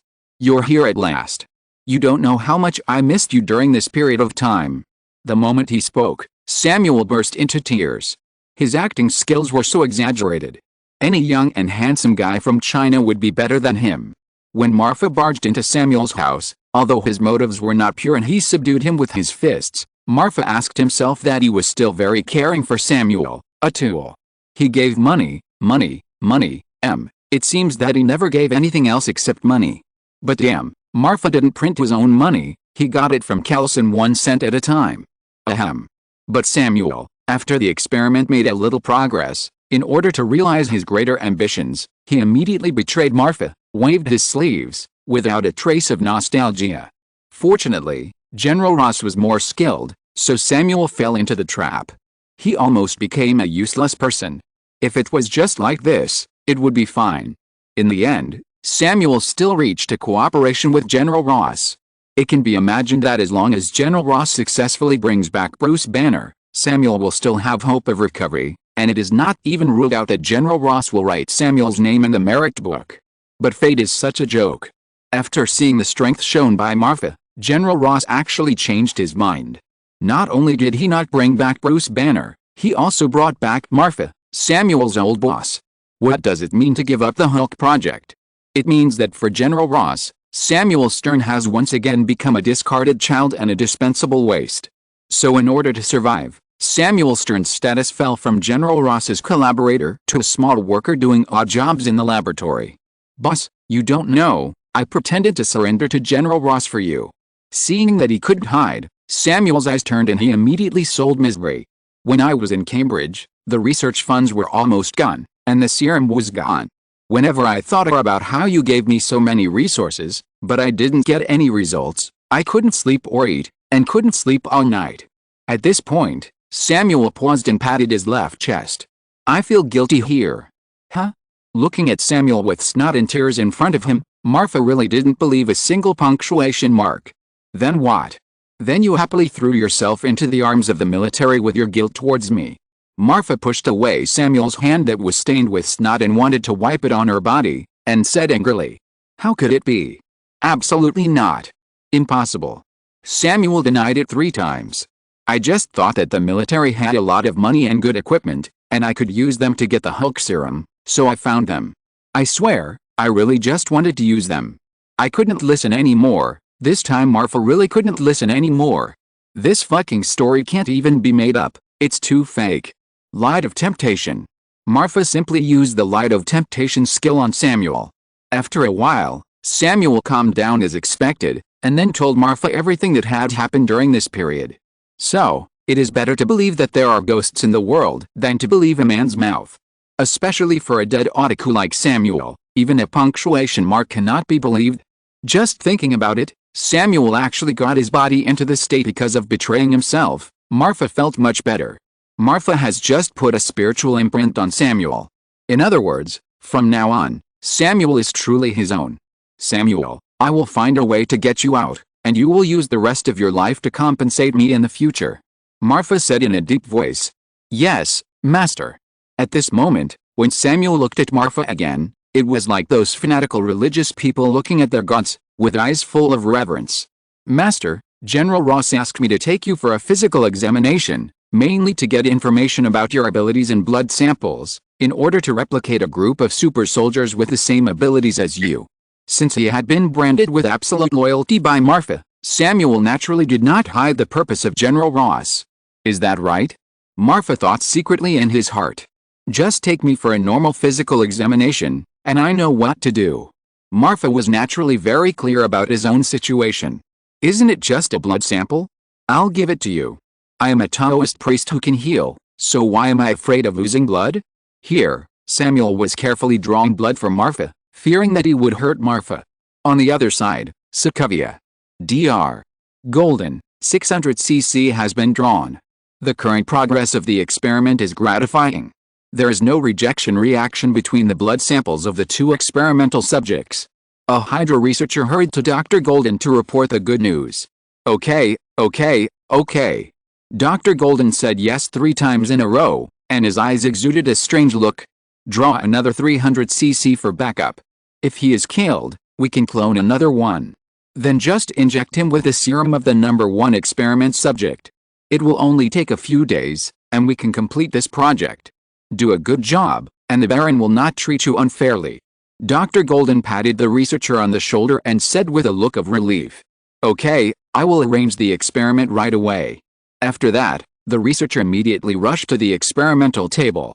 Then, he picked up a needle thicker than his arm, aimed it at Flash's artery and stabbed it directly.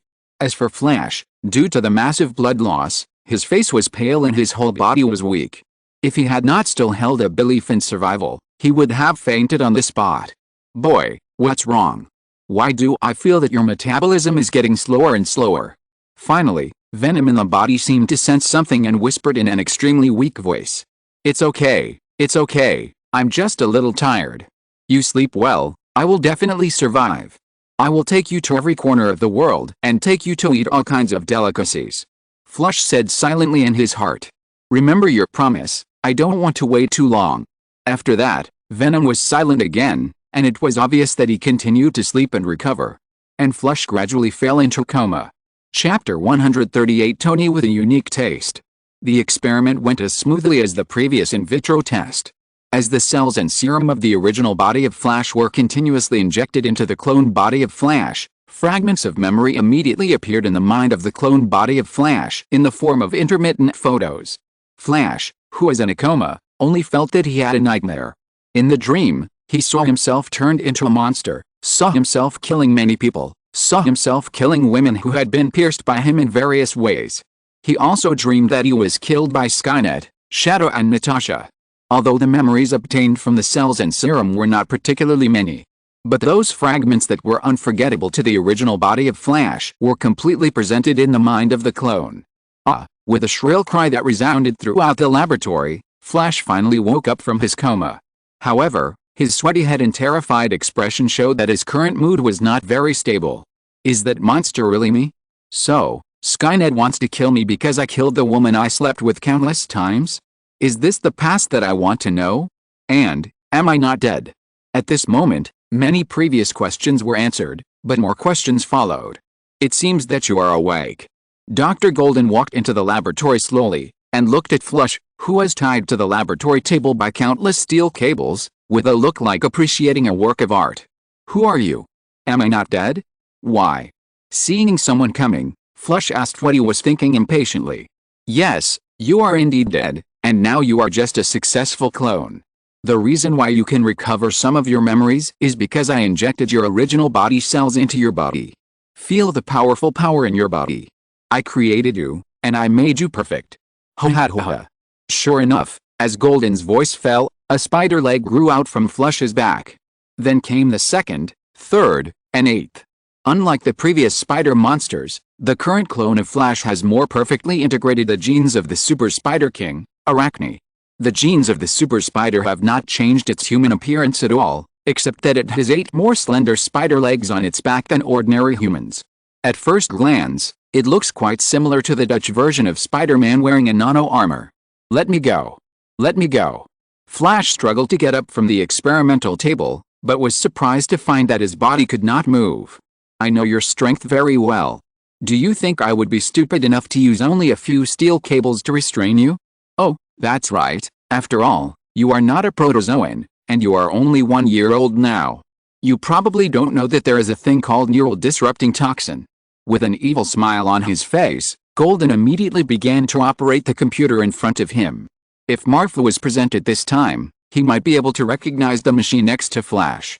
It was the same one that Hydra used to brainwash the Winter Soldier, James Buchanan Barnes.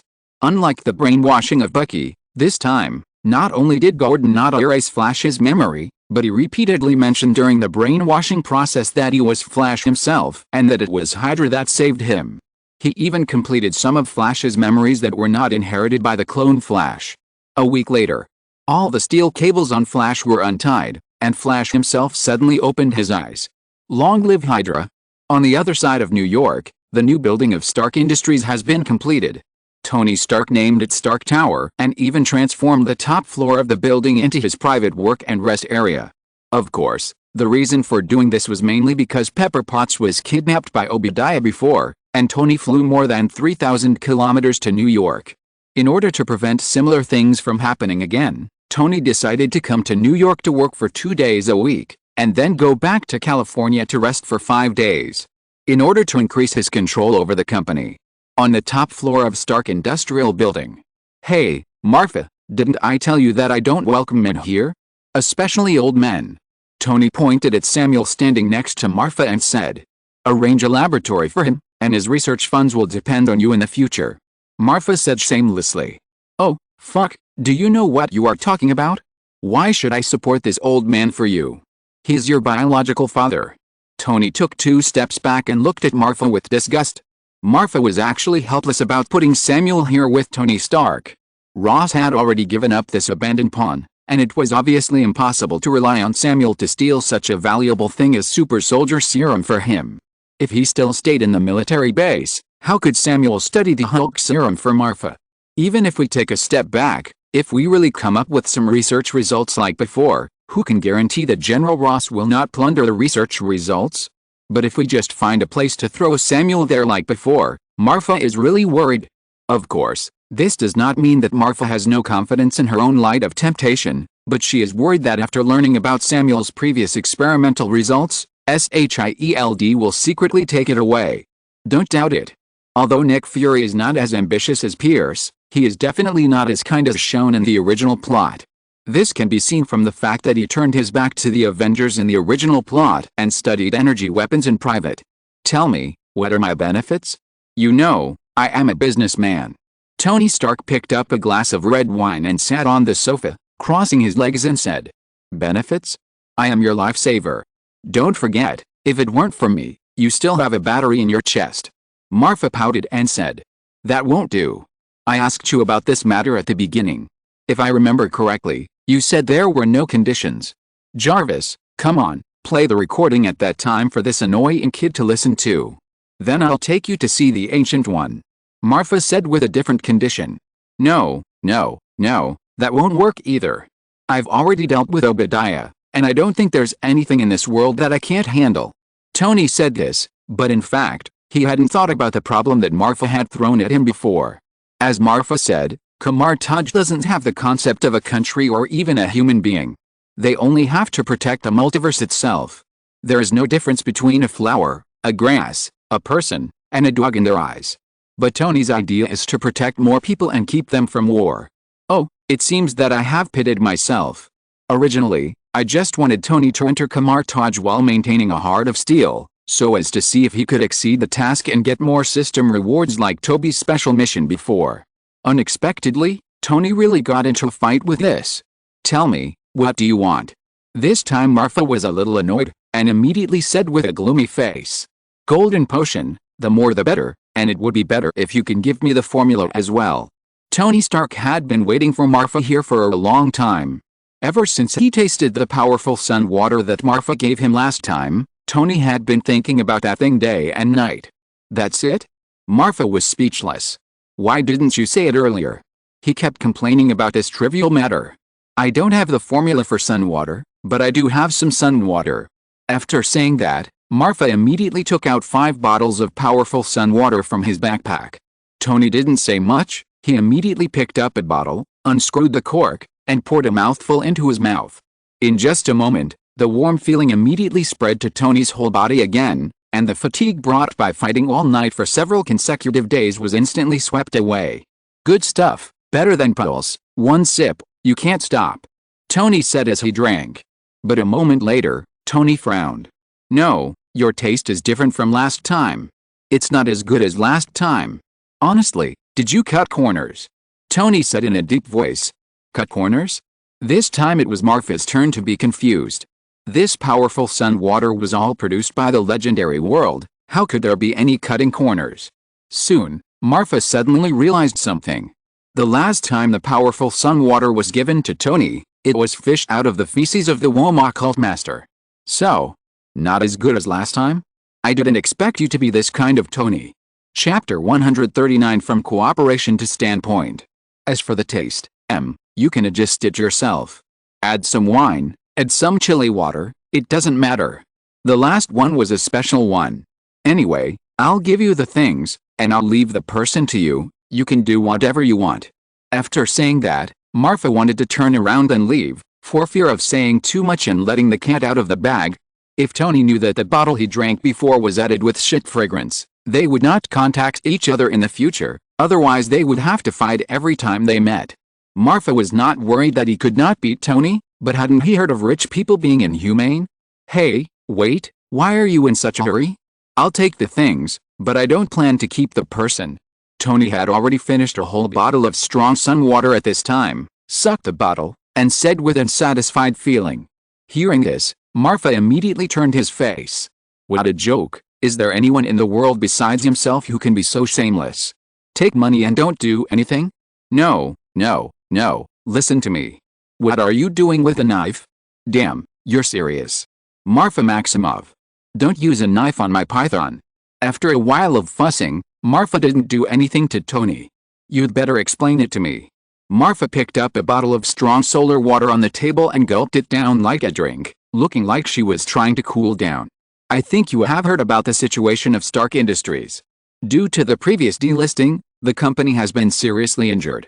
Nowadays, although there is the support of the new energy industry, it will take a long time to recover from this. Don't rush to refuse, just listen to me. I don't believe that you don't have the formula for this potion. Not long ago, Life Fund was stuck in a quagmire because of Carlton Drake's incident. I want to acquire it and make it independent of Stark Industries as a subsidiary. What I mean is that the company will be handed over to you to manage and produce your potion. Of course, you can dilute it or add coffee or milk, it's up to you. I checked that Carlton's shareholding in Life Fund was about 30% before. Now through capital operation, I can control up to 48% of Life Fund's shares. I will give you 25% and I will take 24%, and promise to only distribute dividends and not participate in management. Except for the two of us, the shares held by other shareholders will not exceed 3%, and you have absolute control. What do you think? Good guy. This time Marfa was directly stunned. This is the rhythm of making yourself the boss directly. Although the Life Fund has declined now, it was once a first-class enterprise. At its best, it was only inferior to the Osborne Group in biopharmaceuticals. Tony Stark actually had such courage to directly acquire the Life Fund and give it to himself to manage. For a moment, Marfa felt that his thoughts were a little out of sync. First of all, Tony Stark's decision must have something to do with his previous unconditional surgery. After all, he saved his life, so this was a return of favor. Secondly, Tony Stark was really optimistic about his potion and was confident that it could sweep the US market and even go beyond North America and into the world. Finally, and most importantly, Stark Industries currently has a single industrial chain. Judging from the current situation, it is difficult to find a better investment option in a short period of time. Marfa remembered that in the original plot, Tony had appeared in various top universities many times, recruiting talented people in the name of sponsorship and investment. Even when recruiting Spider-Man, he told Parker's Aunt May that Parker's project had received investment from Stark Industries. To put it nicely, Tony's investment dream is called investment. To put it bluntly, it is called casting a wide net to catch more fish. As long as he invests in enough projects and talents, there will always be a few who can stand out. Obviously, Tony has started to act as in the original plot, and Marfa is honored to be his first investment target. After thinking for a long time, Marfa finally compromised because of the temptation of capital. Being a boss. It's really good. As Tony said, he can dilute the potion, then take the high-end route and sell it to the rich. After all, the richer a person is, the more afraid of death he is. And the healing potion and solar water, even after being diluted many times, have quite good effects. At that time, use the money earned to buy gold bars, bring them back to the legendary world to exchange for gold coins, then purchase them, bring them back to the real world, dilute them, and sell them. Thinking about it, Marfa seemed to see his own beautiful life of getting rich, reaching the peak of his life, and marrying a rich and beautiful woman. Ahem, Marfa, don't look at me so stupidly. To be honest, I'm really not interested in you. Tony said jokingly. From Marfa's eyes, Tony has seen the possibility of Stark Industries returning to the top. To be honest, Tony, I'm very tempted. But I'm sorry to tell you that although I can get a lot of those potions, I can't mass produce them as you said. So forget about acquiring Life Fund, but according to what you said, it's still possible to set up a separate biopharmaceutical company. We can go the high-end route. Marfa said after a little thought. It's not that Marfa doesn't want to control an industry giant like Life Fund, but he really has no way to produce potions. Although the storage backpack is large, the grid is limited after all. Life Fund has such a huge sales channel. If he really uses Life Fund as the cornerstone, Marfa will definitely not be able to handle such a big stall. Well, okay, I'll do as you say. I'll arrange for Pepper to work with you on this as soon as possible. You can then legitimately insert your friend into the group. With Stark Industries backing him up, no one dares to touch him. Don't you agree, Dr. Samuel Stern? Tony said with a somewhat gloomy look. Obviously, Marfa was clearly going to do a small fight, not a big one as Tony had thought before. In this way, the help to Stark Industries would be minimal. Is that so? Tony already knew Samuel's identity, so he didn't want to accept him directly. After all, although Samuel didn't officially join the military, he also had an unclear relationship with General Ross. If I hadn't agreed to Tony to set up a biopharmaceutical company, I'm afraid Tony might not be willing to offend General Ross for Samuel. Marfa thought so in his heart. Tony is still a businessman after all, and as a businessman, he can't give up interests and talk about feelings. At this moment, Marfa looked at Tony again, and couldn't help but feel that the man in front of him might not be able to unite with him as he thought. Marfa, as a Hydra, a S.H.I.E.L.D. agent, and a colonel in the U.S. Army, has 3 identities. It seems that he gets 3 times the salary and enjoys 3 times the happiness. But one day, the truth will come out. The way the system gets game cards is to make trouble in the MCU. The bigger the trouble, the richer the reward. This also means that Marfa is likely to stand on a different side from many forces one day in the future. If that day comes, you can imagine that with such a large company as Stark Industries dragging its feet behind it, and countless employees of companies rely on Stark Industries for their meals, Tony will definitely not be as carefree as himself. Just as in the original plot of the Sokovia Accords, Tony chose the compromise faction on the government side and opposed Captain America's liberal faction. From the day he was born in the Stark family, Tony's position has been determined. Chapter 140 Lizards and Gigantic Apes. Unlike the original plot, Dr. Lizard Kurt Connors has not acted as high profile as in the Amazing Spider-Man movie recently. Instead, he has been hiding in the sewers of New York in a low-key manner. If there was only one Spider-Man, he might be fearless, but on the Williamsburg Bridge that day, he saw 2 Spider-Men with his own eyes.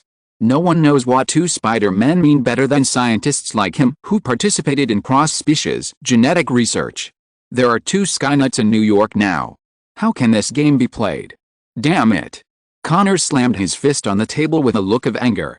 Thinking back to the past, he was also an outstanding young man with the ambition to serve his country. He even took the initiative to request to go to the Vietnam battlefield for logistics work and contribute his strength to America. At that time, he was admired and respected by countless people. In the eyes of everyone, Connors was a man with ambitions for the world. But what happened next? In a sudden enemy attack, he lost his right hand, which meant that he could no longer perform surgery on the wounded. So, Connors had no choice but to leave the battlefield and return to the United States. Deserters, waste, cripples, scumbags. One sentence after another of mocking words and cold eyes made Connors suddenly wonder if he had traveled through time. Why did the same place and the same people treat him so differently before and after? In those days, Connors not only had to endure the physical and psychological pain caused by the loss of his right hand every day, but also had to endure the abuse from the people around him. Falling from heaven to hell, I'm afraid that's it. Fortunately, that dark time did not last too long. Connors met 2 people who changed his life, Norman Osborn and Charlie Garfield. Charlie is a man with high attainments in biological genetics. He is talented, handsome, and gentle. And what about Norman Osborn? He has money. The encounter between the 3 people was like a thunderbolt, colliding with wonderful sparks. With the joint efforts of the 3, the Osborn Group has been advancing rapidly, from a small business to today's industry giant. It was at that time that Connors learned the root of Norman Osborn's obsession with biological research. Genetic disease. Yes, the Osborn family is born with genetic defects. Almost all members of the Osborn family will start to suffer from illness before the age of 30 and die before the age of 50. In order to help this bull get rid of the family curse, Connors and Charlie set up a scientific research team dedicated to changing the genetic diseases of the Osborn family at the genetic level through cross-species biological genetic technology. Originally, everything was so beautiful, with friends, sponsors, dreams, and a future. But one day, Charlie Garfield suddenly betrayed him and Osborn Industries inexplicably. He destroyed all research records and disappeared from everyone's sight. Everything ended there, and Connor's dream was shattered. Without Charlie and the previous research records, the progress of the experiment was instantly returned to 0. However, just when Connors was extremely angry about this, he learned that his good friend Charlie Garfield died in a plane crash. Time flies, more than a decade has passed, and Connors was already desperate. He did not have Charlie's talent, and the equations he studied were always a little short of something. Until the appearance of Andrew Garfield, with the help of Andrew, Connors finally successfully completed the cross-species genetic technology. But at this time, Norman Osborn was already terminally ill. In order to survive, Norman Osborn threatened Connors to skip the animal experiment and go directly to the human experiment stage. As a result, Connors, who did not obey, was unemployed again. Unwilling to give up, Connors directly injected himself with the unfinished experimental results lizard serum. This is why Connors rushed to the Williamsburg Bridge and killed the butler of the Osborn family. According to the previous plan, Connors originally decided to spread the lizard serum to the whole of New York through the atomization equipment of Osborn Industries, so that all the residents of New York would become lizard people like himself. In this way, not only can Connors himself regenerate his broken limbs through lizard serum, but there will be no discrimination because everyone looks like a ghost. Most importantly, humans will evolve to a higher level.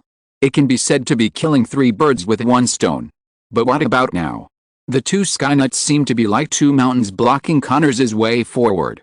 Recalling his miserable life, Connors became more and more annoyed. Obviously, he was about to succeed, and the realization of his dream was so close. However, at this moment, a strange sound of footsteps came from the sewer. Who? Could it be that the 2 guys found out where he was? Connors frowned and thought, and immediately hid in a dark place, wanting to give the newcomer a fatal blow. Finally, as the footsteps gradually approached, a huge figure also appeared in Connors' sight. "Why is it you?" Connors walked out of the shadows and said in surprise. "It's been a long time since we last met, Kurt Connors. I remember the last time we met was at the Osborn Industrial Fair."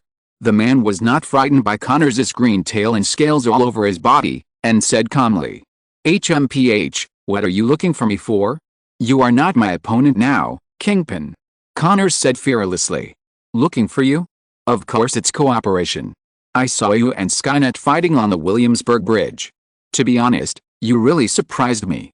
Hearing this, Connors felt that his scars were revealed again, and suddenly a strong murderous intent emerged from Connors' body involuntarily. He saw his legs suddenly kicking on the spot, and he rushed towards Kingpin like a cannonball. However, the next moment, Kingpin actually pulled out a photon blade from his crutches. Swish! The sword light flashed, and a scaly claw fell to the ground. It was obvious that the photon blade in Kingpin's hand did not have a long endurance like Tony's. With just 1 strike, the photon blade collapsed. "I'm not here to fight with you. I just want to cooperate with you. This is my sincerity." After saying that, Kingpin took out his mobile phone and threw it to Connors. Connors grabbed the phone and checked the information on his phone while reshaping his broken arm with super speed regeneration. Giant Ape Research Project. Looking at the eye-catching title, Connors was shocked. Without saying anything, he took the phone and ran to his studio and began to check the information himself. Indian Ocean, Skull Island, Gigantic Ape. Looking at the dense research information in front of him, Connors felt that his breathing became rapid. "We accidentally discovered a giant ape on a small island in the Indian Ocean. After paying a huge price, we managed to kill it with great difficulty. I thought I could control this power through its genes, but I found that I couldn't. The genes of giant apes cannot be cloned or artificially cultivated. The progress of the experiment was once stagnant." Kingpin said slowly. "I didn't care much about it at first. You know the power of my subordinates. There is actually no big difference between having this power or not. However, the appearance of that family made me change my mind. It's too strong." At this moment, the scene of Natasha annihilating the members of the Kingpin gang into dust appeared in Kingpin's mind again. Then in the process of fighting Agatha, Django used their magic, Pietro's speed, Wanda's magic, and Marfa's weird ability. All of this may be blocked by information under the operation of S.H.I.E.L.D., but as the Underworld Emperor of the United States, it is not difficult for Kingpin to know these. All his efforts to recruit and win over others have failed repeatedly. In addition, the confrontation between the Sunzi gang and the Jin Bing gang some time ago, as well as the spread of the 2 Skynet news, made Jin Bing feel a strong sense of crisis. "I have the genes and funds of the giant ape, and you have the technology of cross-species inheritance. How about it? Do you want to cooperate?" Jin Bing's expression was still indifferent, but the gleam in his eyes revealed his ambition deep in his heart. Chapter 141 Birthday Gift. In a small apartment in the northern part of Brooklyn. Unlike usual, The atmosphere in the apartment today is particularly cheerful. The walls are hung with balloons and ribbons everywhere. On the dining table, there are all kinds of exquisite delicacies. Happy birthday, little ones. After saying that, Django handed a pair of brand new sneakers to Pietro. Dad, what brand is this? You know, ordinary shoes can't stand my tossing. Pietro took the gift from his father and felt a little dissatisfied, because he had never seen this strange brand in front of him. Ha ha ha, Dad will teach you a lesson, honk singurk, to be number one. This is purchased from China by Dad through his connections, and the quality is no worse than your Adidas. After saying that, Django took out another gift box with a smile on his face. Seeing this, Wanda's face couldn't help but be happy, and she quickly took the gift box and opened it. It turned out to be a brand new Huawei mobile phone. Wanda immediately put on a disappointed face. Then, Django rubbed his head against Wanda's ear and whispered something. Wanda immediately smiled. Dad, I love you the most. Mwah. Wanda kissed Django's cheek and immediately opened the package. Then she picked up her phone and started looking through it. Sure enough, in the phone's memory, Wanda found more than 200 GB of black and white sitcoms. Seeing the two children treating their gifts as treasures, Django's old face was full of smiles. Yes, today is the birthday of the twins Wanda and Pietro. 19 years ago today, God sent these two children to the Maximov family. Django has always been grateful for this. It's a pity that Marfa is still in California, otherwise he can eat our birthday cake. Pietro murmured. This is the first time in more than 10 years that the Maximov family has not celebrated a birthday together. Without Marfa, the family always feels that something is missing from the birthday party. Suddenly, the lights in the house went out. Then the door was opened, and a super large cake of more than 20 inches slowly floated in, floating in front of everyone. This is. Pietro and Wanda looked at the 6-inch cake on the table, and then looked at the 20-inch giant in front of them, and suddenly felt that the small cake was not fragrant. Pig. Happy birthday to you, Pig. Happy birthday to you. Accompanied by a familiar voice, a huge gem necklace, shining with colorful lights, slowly flew in from outside the door and hung on Wanda's neck. Against the backdrop of a pair of huge peaks, the colorful gems looked particularly dazzling. Everyone subconsciously ignored the Chinese birthday song that they didn't understand just now, and looked out of the door in unison. Surprise! I'm back to grab the cake with you. The invisibility effect was cancelled, and Marfa's figure immediately appeared in everyone's sight. Before Marfa could react, the small cake on the table was immediately wrapped by a crimson magic energy, and then it tipped Marfa's face straight. Oh hey! I bought the cake. In an instant, Django's face, which was full of smiles before, suddenly turned black. My father's love was ruined like this, sob. At the same time, Wanda's voice rang out. You good Marfa, you haven't answered the phone or replied to the message for so long, are you going to rebel or something? Don't think you can fool me with a small colored light bulb. I tell you, you are done for today. Wanda said with one hand on her waist and one hand pointing at Marfa. Two small canine teeth were vaguely revealed, which looked very cute. Childlike face and big breasts. I'm afraid it's nothing more than this. The next second, the lights in the house came on, and Natalia looked at the life necklace hanging on Wanda's neck and her eyes widened immediately. This is a magic item. Judging from the fluctuations of the magic power on the necklace, this necklace seems to be more powerful than the previous one. Natalia said in disbelief. Hearing this, Django immediately took his puffer fish off the wall. Go away, demons and ghosts, go away. As the air magic spell was chanted, as expected, the life necklace immediately resonated with it. Then, Wanda felt that the magic power in her body surged to the necklace hanging on her neck. Soon she felt a blood connection with it. In an instant, Wanda felt that her magic power increased rapidly, as if she had experienced years of hard training. This is not a light bulb, it is a real gem, and it is also a magic item. There is no doubt that whether it is Wanda, Django, or even Natalia, they were stunned by Marfa's generosity. You know, the magic items in the Marvel world are all rare things. Even a magic power like Kamartaj cannot have one for everyone at present. Of course, the spell mediums such as the adamantine black ring is not included. Only Pietro looked unhappy at this time. Alice, it was a mistake after all. It was obvious that Wanda and Marfa had the same birthday, but Marfa gave Wanda such an expensive gift and forgot about her brother. Marfa was not angry because of the cake that suddenly hit her face. Although it seemed to be blaming, Marfa knew that Wanda was worried about her.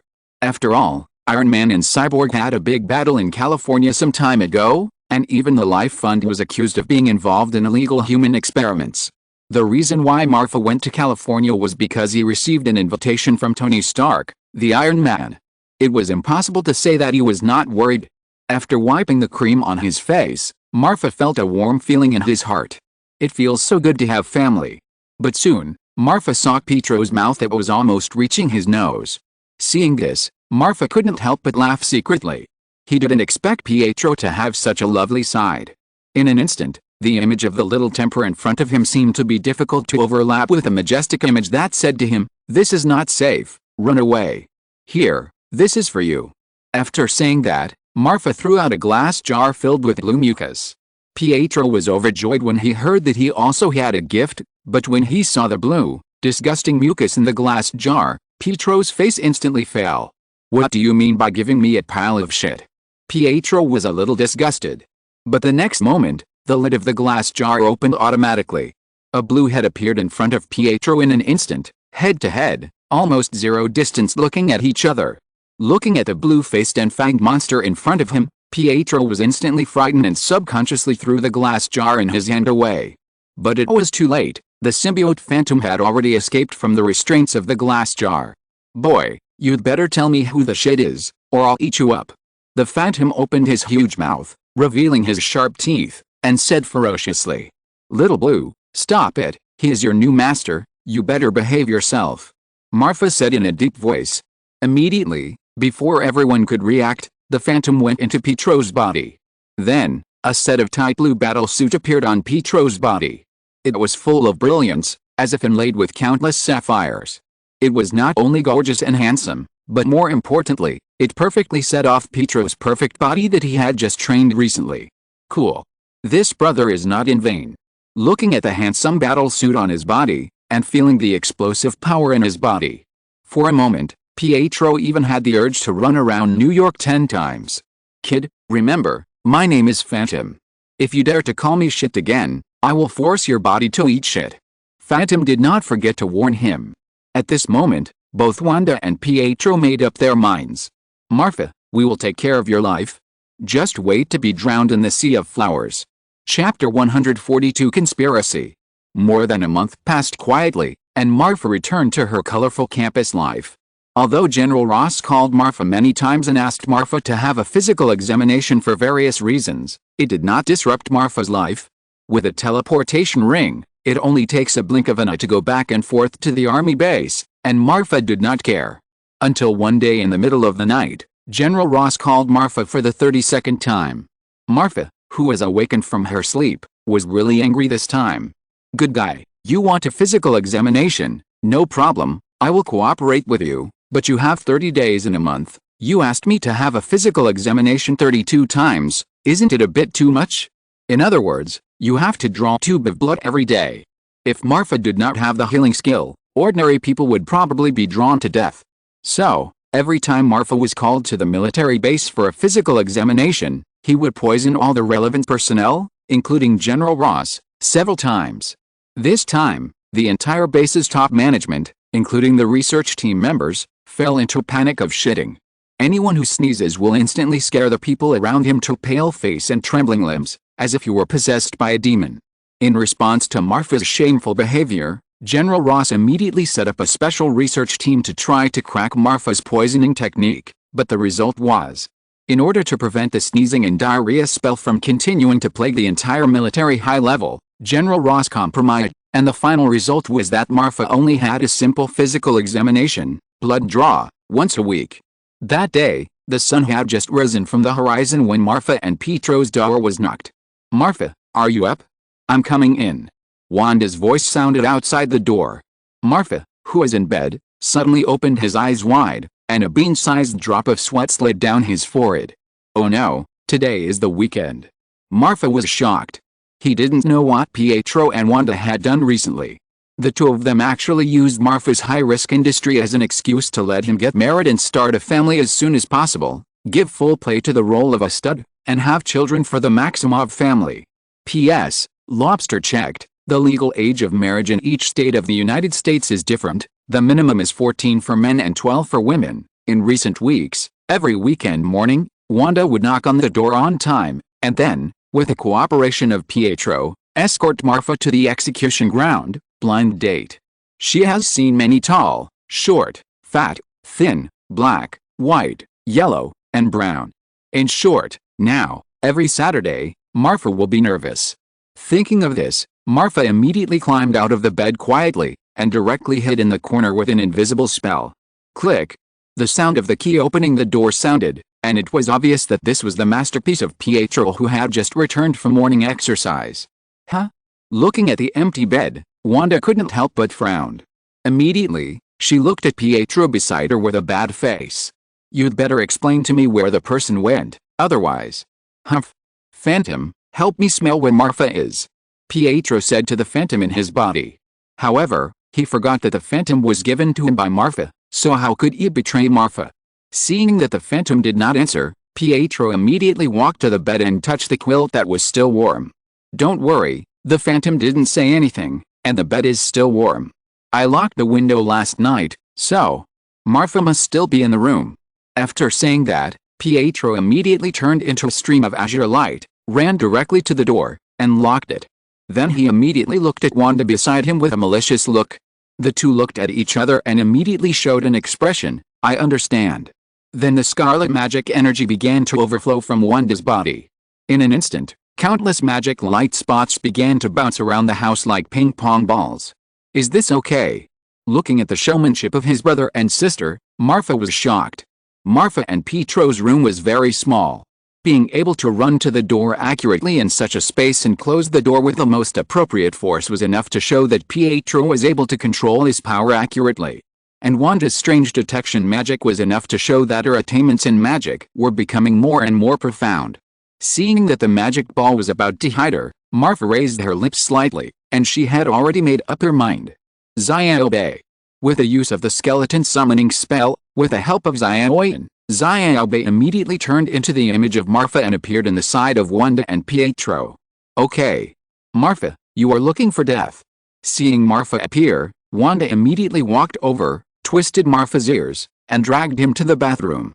Marfa, I have arranged 3 dates for you today. In the morning, you will meet Martha Hammer at the cafe in front of the school. Martha's family is very rich, and she doesn't like frivolous people. Wanda talked endlessly about the name and relevant information of today's blind date at the door of the bathroom, but she didn't know that the real Marfa had quietly slipped out of the house. What a sin. On 3rd Avenue, Marfa walked alone with a decadent look on her face, feeling like she had a home but couldn't go back. Ding-ling-ling. The phone rang. I opened it and saw that it was still an unknown call. Why are you calling me so early in the morning? Marfa said with a look of despair. I'm Sitwell. Your performance last time disappointed the organization. Not only did you fail to bring back the symbiote, but you also sent Bruce Banner to Nick Fury. The person who spoke was Sitwell, the little leader of the Snake Shield who had not been in contact for a long time. Alice. You can eat whatever you want, but you can't say whatever you want. You know there are 4 symbiotes in total. 1 disappeared just after landing, 1 was accidentally fused by Tobey Maguire, 1 died when we reached the Life Fund, and the last one. Don't pretend, the last one is on Pietro. Sitwell said coldly. Do you really think we don't know anything? My intelligence ability is far better than Director Fury's. Hearing this, Marfa was stunned, and finally found out. Now I give you a chance to make up for your mistakes. We arranged for the demon spider to go to S.H.I.E.L.D. to steal people. Now I order you to go to Washington to cooperate with the operation. You must help Bruce Banner escape from Nick Fury's control. This is your last chance to prove your loyalty to the organization. Don't blame me for not reminding you. After that, Sitwell hung up the phone. Office of the Minister of the United Nations Security Council. Minister Pierce, do you really need to go to this extent? The demon spider is the favorite of His Excellency the Baron. Sitwell didn't finish his words, and was stopped by Alexander Pierce. It's just a clone, not worth mentioning compared to Marfa. The time is ripe, and I must use this incident to prove whether he is loyal to the organization. If he is really a good seedling, the organization needs to increase its training efforts to further fill the high-end combat power. And it's not a solution to always keep the cosmic cube with Nick Fury. We need a powerful and loyal custodian. But if it's him, we also need to solve it as soon as possible while he is still not fully grown. Otherwise, sooner or later, there will be trouble. Alexander Pierce said in a deep voice. Then do I need to hint to Nick Fury again and ask him to transfer Tobey Maguire to Washington to guard Bruce Banner? I don't believe that Tobey Maguire will go to fuse the symbiote without Marfa's instruction. Tobey Maguire, Natasha Romanoff and Nick Fury are in the same faction. If Tobey guards Bruce Banner, it will be more helpful to your experiment. Sitwell said with a slight turn of his eyes. Okay, let's do it. I want to see what choice he will make between the organization and his friends. Alexander Pierce lit the cigar in his hand, took 2 deep puffs, and said with a smirk. If you're listening to this novel on a channel other than Fanfic World, it means they downloaded and uploaded it without effort. We cordially invite you to visit our channel, Mundo Fanfic Novelists. There you'll find the original version of this story and you can explore many other novels of various genres. We're waiting for you to immerse yourself in a world of incredible novels. Chapter 143 High-Level Meeting. Because Marfa has been rented by S.H.I.E.L.D. to the military forces under General Ross, S.H.I.E.L.D. will never be able to mobilize Marfa again. Otherwise, it is hard to guarantee that the military will not make trouble and ask S.H.I.E.L.D. to return Bruce Banner. Nick Fury knew that General Ross wanted to use Bruce Banner to study the Hulk, so how could he give General Ross this opportunity to turn the table? Director, this is probably the case. At present, the Skynet incident has caused a lot of uproar in New York. Not only the mayor of New York City and the governor of New York State, but even many members of Congress have complained about it. After all, Tobey is also our man, and the United States is one of the permanent members of the United Nations Security Council, and our S.H.I.E.L.D. is affiliated with the United Nations Security Council. If we continue to indulge, it will be difficult for the United Nations to do anything. Nick Fury's office at the Trident headquarters in Washington. Sitwell said with a serious face. Alice. Nick Fury sighed for a long time. How could he not know what Tobey did in New York? Tobey and Marfa were recruited into SHIELD because SHIELD lacked high-end combat power, and Tobey and Marfa were both Natasha's students, so their backgrounds were relatively clean. On the other hand, Tobey's deceased parents were from the CIA, and Marfa's father was also the key training target of the head of District 13. To be frank, both of them were second-generation officials, and bringing them under the wing was also to bring them closer to the US government. Of course, the most important thing is that in Nick Fury's view, these two people are still young and have not formed a complete set of values and outlook on life. Once they go astray, with their strength, it is easy to cause unimaginable consequences. If they are received by SHIELD, they can not only play a supervisory role, but also guide them well, so that they can shine for SHIELD and the world's security cause. For this reason, even though Tobey was collecting protection fees at the time, Nick Fury just turned a blind eye. P.S. I'll leave this for you to complain about, but I never expected that Tobey would actually do a great job in collecting protection fees. There are even many people in New York who support Tobey to participate in the election for the next mayor of New York City and even the governor of New York State. How can this be? You have to know that the United States is a genuine capitalist country. It keeps talking about democracy, but in fact, the real people in power are all supported by big capital and big financial groups. But what about Tobey? He is just a child, and even what he is doing now has invisibly affected the interests of many financial groups. Once such a person becomes mayor or governor, the terrible impact caused by it will definitely pose a serious threat to the political system of the United States. You are right. Although all of this is a hidden danger left by the US president's awarding of the Good Citizen Medal, we are more or less responsible. After saying that, Nick Fury's eyes couldn't help but look at Natasha and Clark Coulson on the side. Tobey is your student, what do you think? Natasha. Clark Coulson. There is no doubt that the director is passing the buck. I feel bitter. I didn't participate in this matter from beginning to end. I am just an honorary principal, just a nominal one. Do you understand? I have changed my name, but you still don't let me go. Clark Coulson thought secretly in his heart. Seeing that the two did not speak, Sitwell immediately continued to speak. Director, before, it was just Tobey Maguire who messed up the underground forces in New York, and now there's Andrew Garfield. I am afraid that sooner or later, something big will happen. In my opinion, it is better to transfer Tobey to the headquarters and arrange a casual job for him. On the one hand, it is convenient to discipline him, and on the other hand, it will prevent him from continuing to make trouble in New York. Of course, if possible, it is better to recruit Andrew as well. One is also a teacher, and two are also teachers. Since both of them are Clark's students, why not arrange them next to Clark? What do you think? Sitwell is worthy of being an old Hydra. This move of retreating to advance can be said to be used to perfection. If he told Nick Fury directly that he would arrange for the two to look after Bruce Banner, and since he was the one who originally raised the topic, Nick Fury might be wary of him. But if he pushed it to Clark, Coulson. No, I don't agree, Director. I'm just a backstabber, ahem, I'm just an honorary principal on a temporary basis. How can I take care of two people with extraordinary abilities?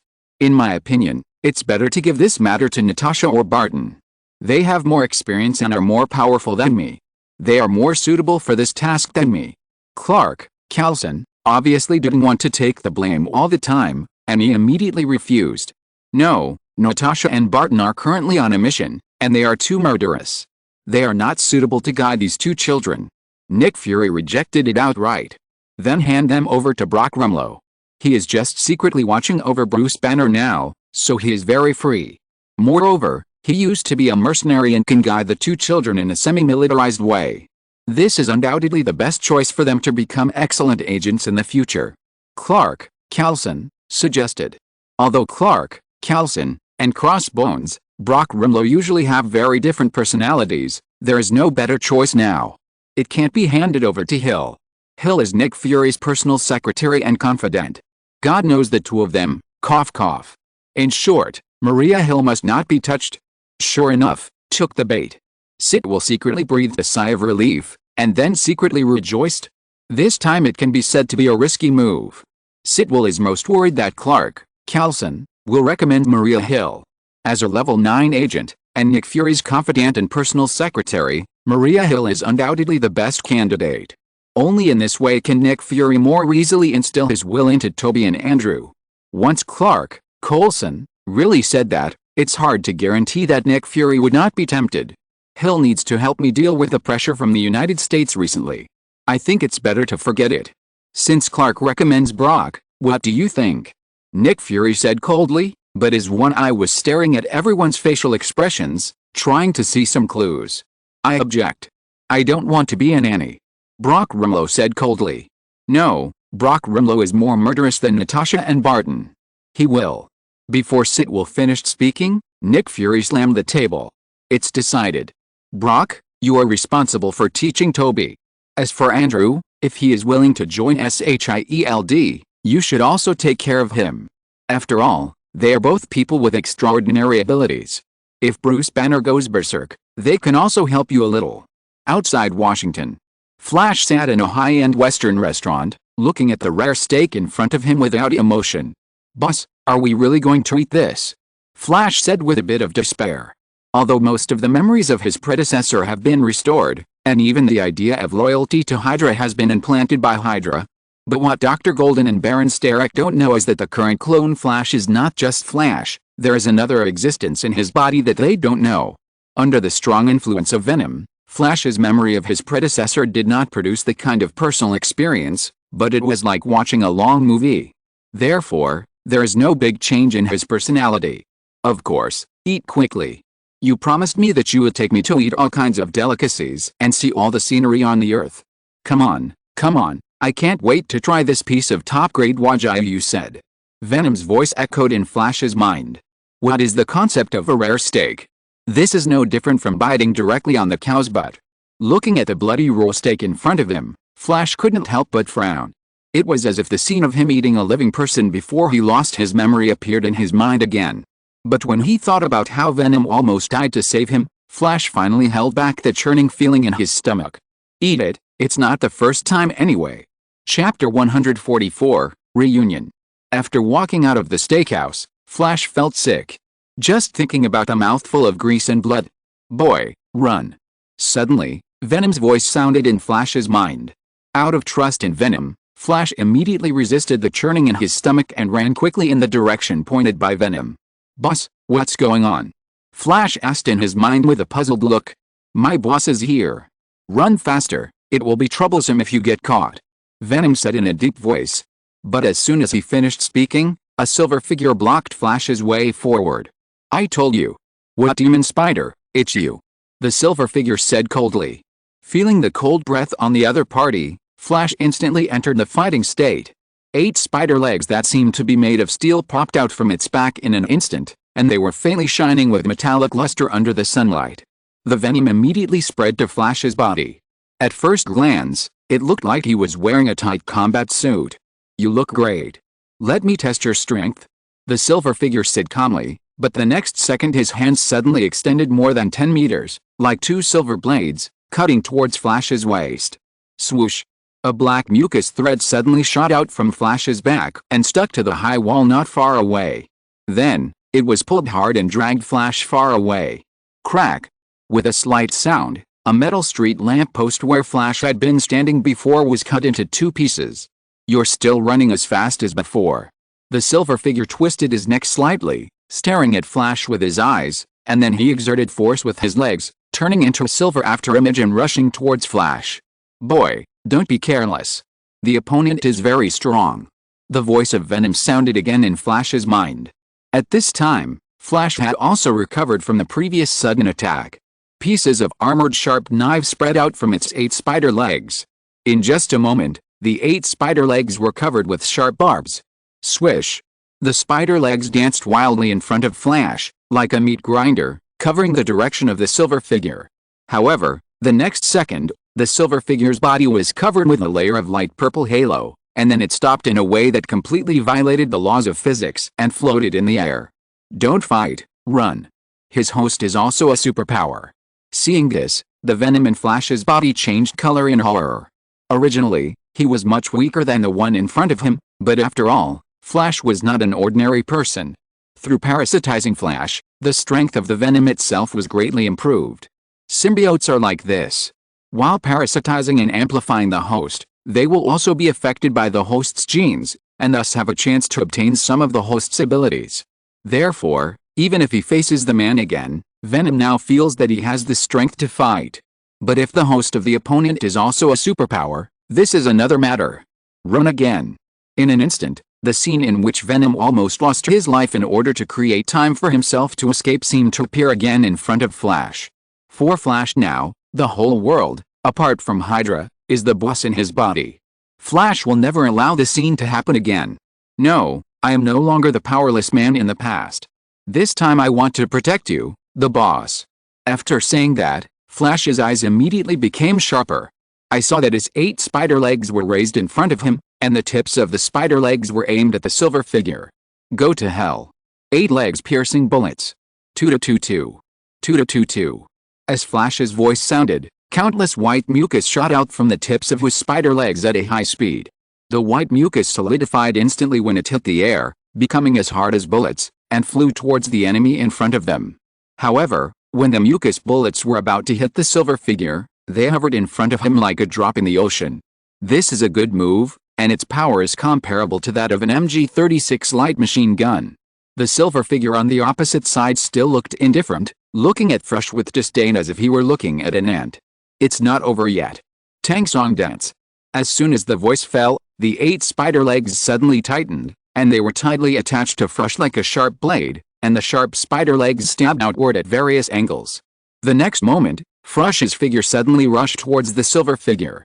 While sprinting, he did not forget to keep spinning, like a spinning top. Wherever he passed, whether it was an iron fence or a billboard, it was easily cut into several pieces. If it were any other opponent, facing this almost blind-angled fierce attack, it would probably be difficult to deal with it. However, the silver figure took out a yellow piece of paper from nowhere. Then he threw it towards Flash. "Humph. It's just a piece of paper, watch me cut it into confetti." Flash's eyes were sharp, and his tone was full of courage and momentum. Boom. A huge explosion sounded. Flash's whole body was blown 10 meters away. 2 of the spider legs were directly broken by the explosion. Fuck. Boss, who is this guy? It's simply so despicable. He actually played dirty. Flash complained in his heart. Fortunately, the symbiote has a strong healing ability. It took only a few breaths to repair the 2 spider legs. He is the king of our symbiote, Riot. Venom sighed helplessly. The king is the king after all. Let's not talk about the problem of strength. Even if he finds a host, it is far from comparable to his own. Venom knew that the symbiote did not have the ability to create a telekinetic barrier to block bullets, nor did it have the ability of the paper just now. The only explanation was that Riot's host at this time was a powerful superpower. Any new tricks? If not, I will do it. Riot's silver figure was like a mountain pressing on Frush's chest, tall and majestic, insurmountable. No, I can't lose here. The revenge has not been avenged, and the organization's mission has not been completed. I absolutely cannot lose to the person in front of me. As if thinking of something, Frush's eyes became sharp again. Boss, help me tie up the other party, I still have one trick. Frush shouted. As soon as the voice fell, countless black mucus tentacles instantly shot out from Frush and tied up Riot. Then Frush's 8 spider legs were entangled with each other like a twist, twisting into a huge spiral spear. Look at my last move. The dance of the wire flower. As soon as he finished speaking, Frush rushed towards the Riot with his spear raised high like an arrow. A faint emerald green light appeared on the spear. Obviously, this time Frush had injected spider venom into the spear. However, just as the spear was about to pierce the opponent's telekinetic barrier, Frush suddenly felt his nose itchy. Then, achoo! Puff. Chapter 145, Chess Game. The fart sound resounded throughout the alley. Frush's body froze, and the venom in his body was also stunned. However, things did not end there. Achoo! Puff. Fuck, kid. Don't go too far. I am still wrapped in your body. Are you disgusting me? But the voice fell. Achoo! X2 puff. Venom instantly retracted into Frush's body, and yellow liquid began to drip from Frush's crotch. Despicable. What did you do to me? Frush's eyes were bloodshot, and he looked at Riot in front of him with great anger. But Riot, like Venom, slowly retracted into the host's body, revealing the true face of Marfa. Hi. Long time no see. It's you. Achoo! Puff. Seeing the appearance of the person coming, Frush subconsciously took a step back. He showed a look of horror. Impossible, how could it be you? The memory injected by Hydra at this moment enveloped Frush like a dark cloud. Boss, come out and help me, this is the man who killed me. Achoo! Puff. Frush said in a panic. Silver, don't you come out to meet your old friend. Marfa said lightly. As soon as the voice fell, a silver slime grew on Marfa's shoulder, and the end of the slime was Riot's head. Master, that guy is not my friend, to be precise, he is just a piece of trash. Riot opened his big mouth full of sharp teeth and said in a low voice. You actually also have. Achoo! Puff. At this moment, Frush no longer cared about the wetness of his lower body, and his face was full of incomparable shock. The next moment, a head that looked 90% like Riot sneezed and grew out of Frush's shoulder. Boss. I didn't expect you were still alive. Achoo! Venom said with some fear. After all, Venom was bullied by Riot a lot on the symbiote planet. But no matter how Venom thought about it, he couldn't understand why the arrogant and domineering Riot would let the man in front of him be his master. Trash is indeed trash, and only you would partner with such a weakling. Riot looked at Venom with disdain and said. Achoo! X2 Puff, boss, how about letting your partner help us break this spell? We are the last of our kind on Earth, and we can't fight among ourselves. Achoo! Venom cried pitifully. Humph. Stupid, the man in front of you is not my partner, he is my supreme master. My partner is. Riot seemed to have thought of something and immediately shut up. Alice. He is the king of the symbiotes, but his partner is actually a skeleton. He must not tell anyone about it. It's too embarrassing. Flash, I'm the one you're waiting for. So you're lucky, I won't kill you, you should be glad that you joined the organization. I don't care how you resurrected, but you'd better listen to my arrangements for the next action. Otherwise. Marfa threatened. Just before arriving in Washington, Marfa had learned from Toby that Toby and Andrew had also come to Washington. Unlike him, Toby received a task from SHIELD, requiring him and Andrew to temporarily suspend their studies and monitor Bruce Banner with Brock Rimlow for a period of time. And take this opportunity to learn some basic qualities of being an agent from Brock. Marfa keenly caught a taste of conspiracy from Toby's words. First, Sitwell arranged for himself to assist the demon spider Flash Thompson to let Bruce Banner escape from Nick Fury's control. Then Nick Fury recruited Andrew Garfield into SHIELD and arranged for him and Tobey Maguire to receive Brock Rumlow's teachings together. The most important thing is that Brock Rumlow is currently in charge of monitoring Bruce Banner at S.H.I.E.L.D. Let's make a bold assumption. If Nick Fury had not dispatched Andrew and Tobey to S.H.I.E.L.D., and Sitwell had not given Marfa an order to assist, then with Flash snatching people on the surface and Brock assisting in secret, it is conceivable that Bruce Banner would definitely be able to escape Nick Fury's control smoothly. This is like strengthening equal weights at both ends of the already tilted balance. The final result must be unchanged. In this way, the only explanation is that someone wants to see himself and the two Spider-Men in opposition. By the elimination method, Nick Fury has no reason to do this. After all, in the original plot, he single-handedly promoted the establishment of the Avengers. No one would want the extraordinary people of S.H.I.E.L.D. to work together to create an indestructible team more than Nick Fury. Then the only thing left is Hydra. The only person who can influence Nick Fury and command Sitwell and Brock Rumlow at the same time in the entire S.H.I.E.L.D. is Alexander Pierce. So the question is, why did Pierce do this? If he wanted to eliminate himself or Tobey, he could have changed to a more direct way. For example, he could have put a black pot on someone. First, he and Tobey would have died, and then he would have joined forces with Nick Fury to do it. What's more, Pierce had just placed himself in the military not long ago, so there was no reason for him to give up on himself so quickly. In this case, there was only one possibility. This was Pierce's ultimate test for himself. To test his loyalty to the Hydra organization. Since it was the ultimate test, it meant that once he passed the test, Pierce would definitely reuse himself, and even let himself get in touch with many internal secrets of Hydra. For example, the inside plan in the plot of Captain America 2. With the intelligence of the plot in hand, Marfa didn't spend much effort to guess the deep meaning of Pierce's arrangement.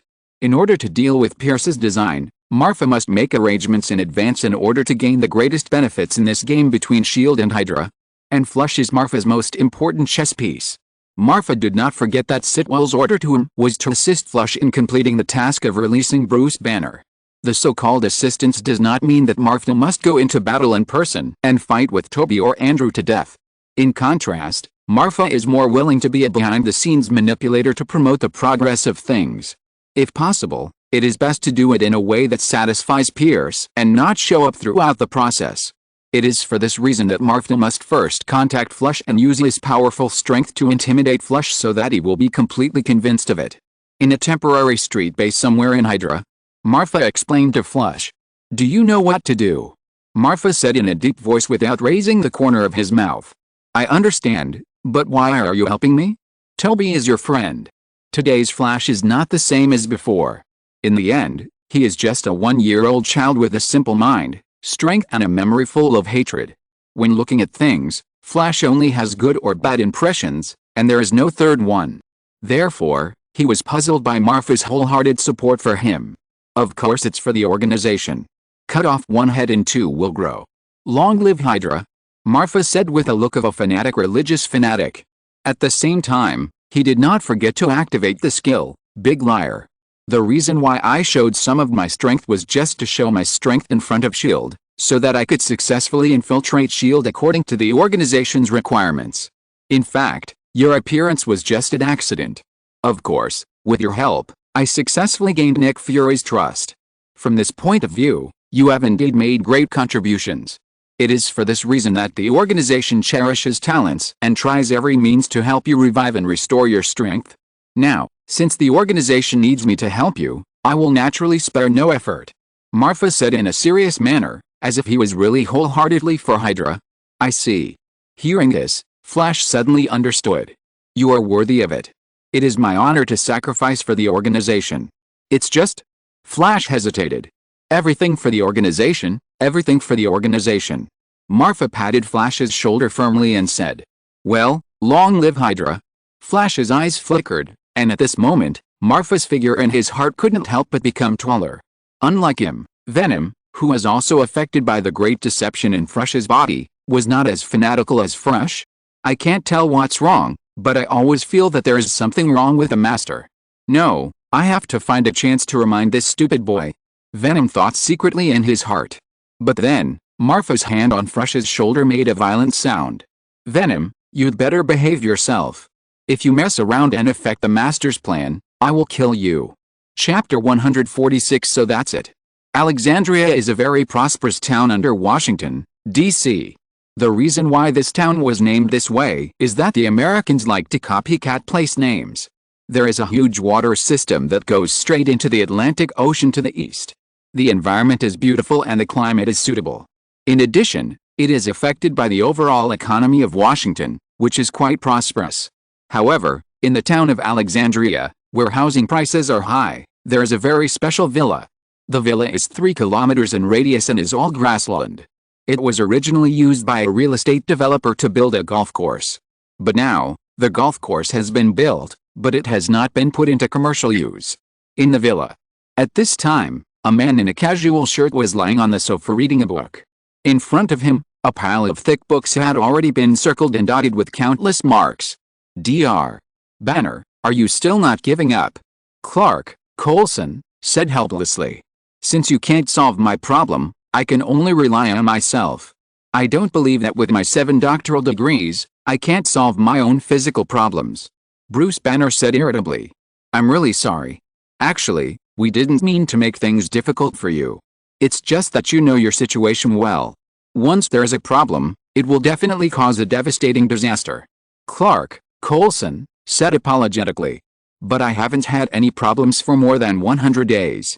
I just miss my Betty and my children. Bruce Banner's forehead turned slightly green, and he accidentally removed a corner of the sofa. Clark Coulson, in front of him, was so scared that he stepped back again and almost fell to the ground. As if realizing something, the green on his forehead faded quickly, and Bruce Banner immediately showed a helpless look. Mr. Banner, in fact, we are now trying to negotiate with the military, hoping that they can allow you to have a video call with Betty.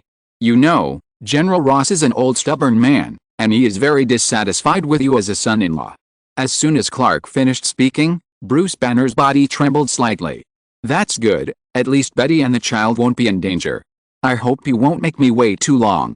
Looking at the birds flying freely outside the window, Banner's eyes were filled with endless envy. After comforting Bruce Banner, Clark immediately walked out of the villa. Pa. Outside the villa, the 2 teenagers were fighting fiercely. Fighting? Both sides were extremely fast, and whenever one side's fists and feet were about to hit the other side would subconsciously dodge under the effect of spider sense. Andrew, you have too many small moves. There is no need for those fancy things in real combat. Toby, why are you so hesitant when you attack? You are now in actual combat training. You are not facing Andrew, but the enemy who wants to kill you. Brock Rumlow is indeed a good instructor. At least compared to Natasha, it can be said to be more than a little strict.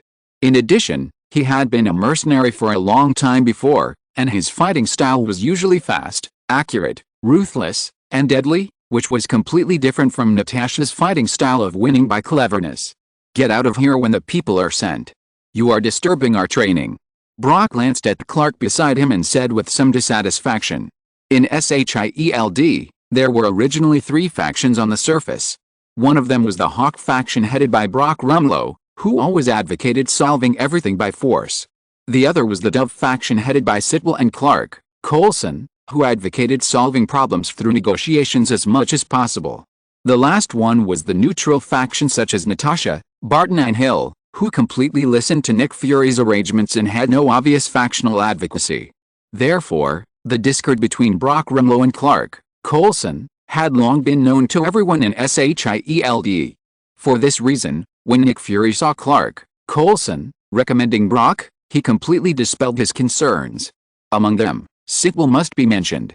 On the surface, he is a dove, but in fact, he and Brock have a good personal relationship, which can be regarded as the glue between the two.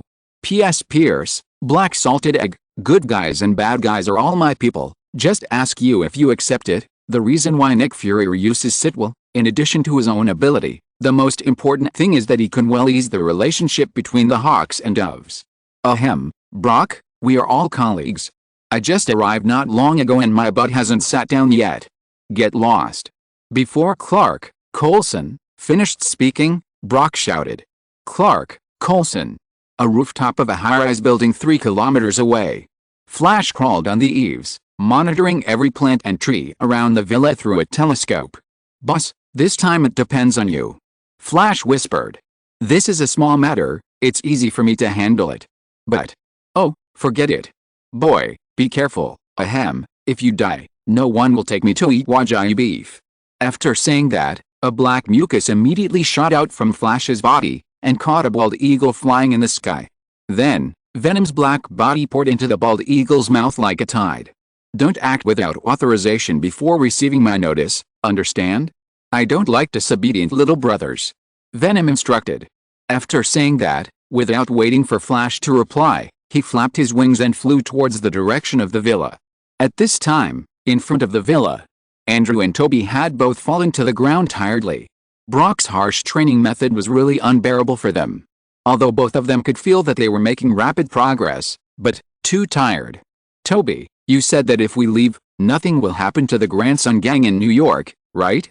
There has been no news from Connors for a long time. I am a little worried that he will," Andrew asked breathlessly, his face full of worry. "It shouldn't be. The name of our Skynet twin spiders is enough to deter the villains, not to mention that they are here." Toby also lay on his back on the ground breathlessly, saying weakly, "They? The Shadow who fought with you at Midtown High School? And why them?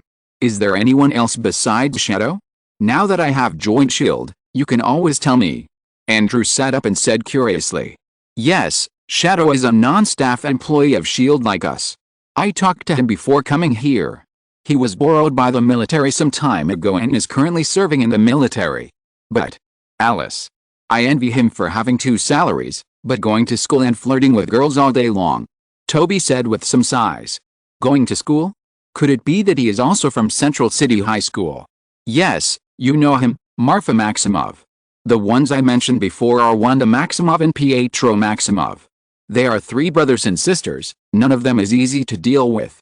As for you, haha, I'm afraid you will be thrown out of the atmosphere by Wanda as soon as you meet." Toby shuddered as if he remembered some painful memories again. Huh? Andrew was shocked at this moment. Marfa was fine, but Wanda and Pietro were his classmates, and they hid it so deeply. But soon, Andrew understood. No wonder he asked Toby to stop messing around and find a good girl to settle down, and even recommended Wanda to him. What was Toby's reaction at that time? Oh, right, he was sweating and shivering. Thinking of this, when Andrew looked at Toby again, he seemed to understand a little. It turned out that this guy was not interested in Wanda at all, but he was completely afraid. Chapter 147 My name is Venom. Andrew. Seeing Andrew's strange look, Toby couldn't help curling his lips. "Finally, I'll give you a piece of advice. Gwen Stacy's father, Sheriff George Stacy, hates people with extraordinary abilities, especially Skynet. You'd better stay away from her. Good fellow, you bastard, I treat you as a brother, but you actually want to take advantage of Gwen." Hearing this, Andrew was instantly unhappy. Gwen is 2 years older than Toby, and it stands to reason that he can't know Gwen so well.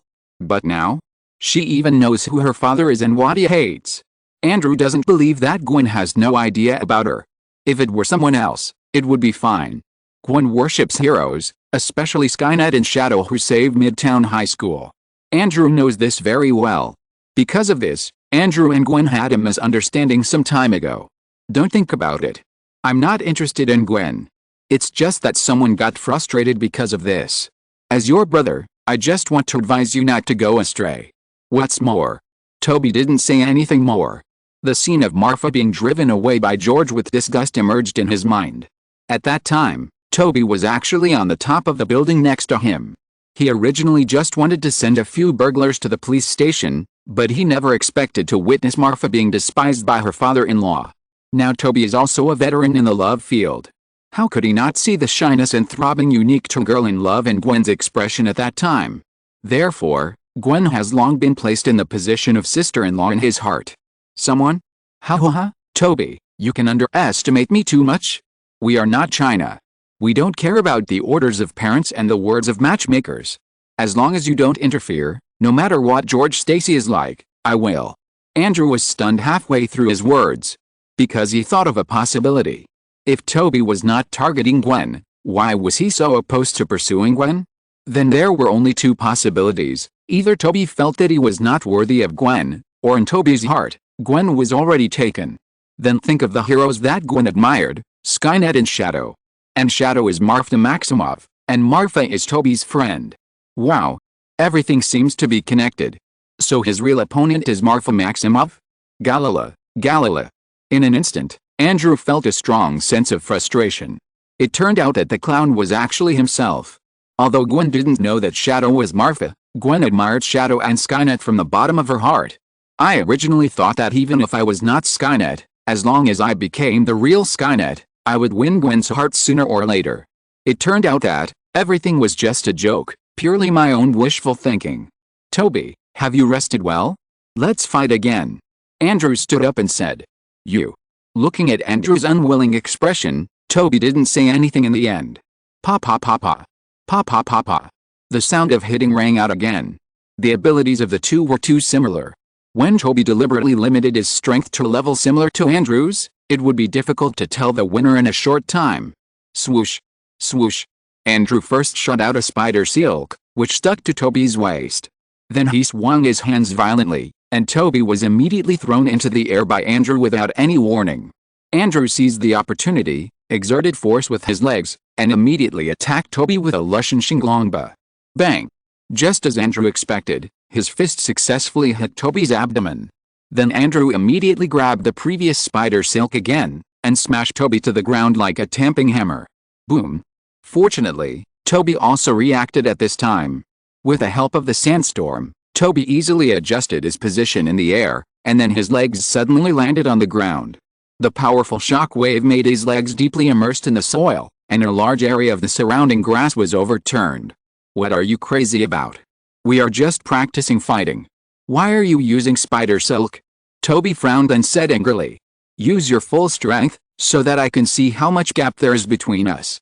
Andrew took a deep breath and said. Are you okay? Why are you so angry? Toby seemed to realize that something was wrong and asked with some concern. Swoosh. A spider silk sticky bomb was fired from the launcher on Andrew's wrist, blocking Toby's forward steps. Okay, as you wish. Little. No, sandstorm. As Toby's voice fell, the golden tights instantly wrapped Toby's whole body. Then, two white long whips made of spider webs suddenly shot out from Toby's wrist scar. The next second, the whip turned emerald green under the infusion of the venom of the other two scars. Are you sure you want me to go all out? This is no joke. Toby tried to fight again. However, the answer he got was only the spider web ejected from Andrew's wrist. With the increase of the sandstorm, Toby's physical attributes at this time had completely crushed Andrew. In addition, the sandstorm had its own consciousness, and from time to time it could transform into several golden tentacles and transform into various weapons to assist Toby in combat. Most importantly, the two long whips in Toby's hand, which were composed of spider silk and venom inherited from Arachne, were invincible when Toby wielded them. Andrew wanted to use spider webs or spider silk to resist, but they would be corroded and broken by the emerald green whip in an instant. After all, Andrew's spider silk was just a man-made product synthesized from chemicals, while Toby's spider silk was produced by the real creature itself. Andrew's spider silk has a visible ceiling of strength, while Toby's spider silk can be continuously improved as his strength increases and he digs deeper into his genes. If they only compete in fighting skills, because Andrew's personal talent is much stronger than Toby's, and Toby wins because of more combat experience, the two can still fight back and forth. But if they fight with all their strength without restrictions, they can compete in strength, speed, spider silk, no toxins, and no symbiote to assist in combat. How can you lose when a dragon rides on your face? There is no comparison at all. Therefore, after just a few moves, Andrew was completely suppressed by Toby, just like before on the Williamsburg Bridge. Bang! When the tentacles of the sandstorm turned into a frying pan again and slapped Andrew away, Andrew did not rush over again. He was seen kneeling on one knee and punching the grass in front of him hard, one punch, and another punch. Full of unwillingness to his weak strength. Andrew, you. Toby took off his sandstorm outfit and returned to normal. Seeing Andrew like this, he was a little overwhelmed. Compared to Andrew, who has a higher fighting talent, stronger creative ability, and even a higher IQ, Toby is too ordinary, so ordinary that no one would look at him if he was thrown on the street. And Toby's character is too kind, and he was even extremely cowardly before he gained the ability. And what about Andrew? In the original plot, not to mention that he was a complete academic bully, he developed automatic door locks, spider web launchers and bionic spider silk, and even immediately humiliated the school bully who had bullied him after gaining the ability. Compared to Toby, he is much better. But reality is so cruel. He is obviously better than Toby in every way, but after gaining the same ability, he is not a match for Toby. This is just Toby. What about Marfa, who is stronger than him in Toby's mouth? What should I use to compete with him for Gwen? I tried so hard. Andrew stayed on the grass for a long time, so long that Toby went back to rest, and so long that the moon gradually climbed up into the starry sky. Do you want to become stronger? Do you want to surpass Toby? Do you want everyone to worship you and look up to you? Andrew heard the whisper in his ear in a daze. Then, countless black filaments burst out from a bald eagle beside him, and in an instant, Andrew was completely enveloped in it. The next second, Andrew opened his eyes suddenly. He clenched his fists. So this is what is called a sandstorm. No. My name is Venom. After that, 8 black, blade-like spider legs instantly grew out from Andrew's back. Chapter 148 Poisonous Spider. On the grassland, Andrew was trying out his new abilities in the moonlight. The 8 spider legs were dancing vigorously under Andrew's control, and countless blades of grass were cut and blown up in the strong wind. Even under Andrew's control, these blades of grass did not even fall to the ground, and all joined the strong wind around Andrew. Good boy, I didn't expect his talent to be so outstanding. It's only been more than an hour, and he can use Flush's ability so smoothly. Venom sighed in his heart. However, the next second, countless hairs grew on the 8 spider legs, and each hair was stained with a little emerald green venom. This time Venom was even more dumbfounded. You know, Venom's ability was something Flush could only use smoothly in the past few days. I didn't expect Andrew to have reached this level in such a short time. After the symbiont parasitizes the host, there is a certain probability that it can integrate some of the host's abilities, especially genetic abilities. As long as there are enough hosts, the symbiont can theoretically grow indefinitely.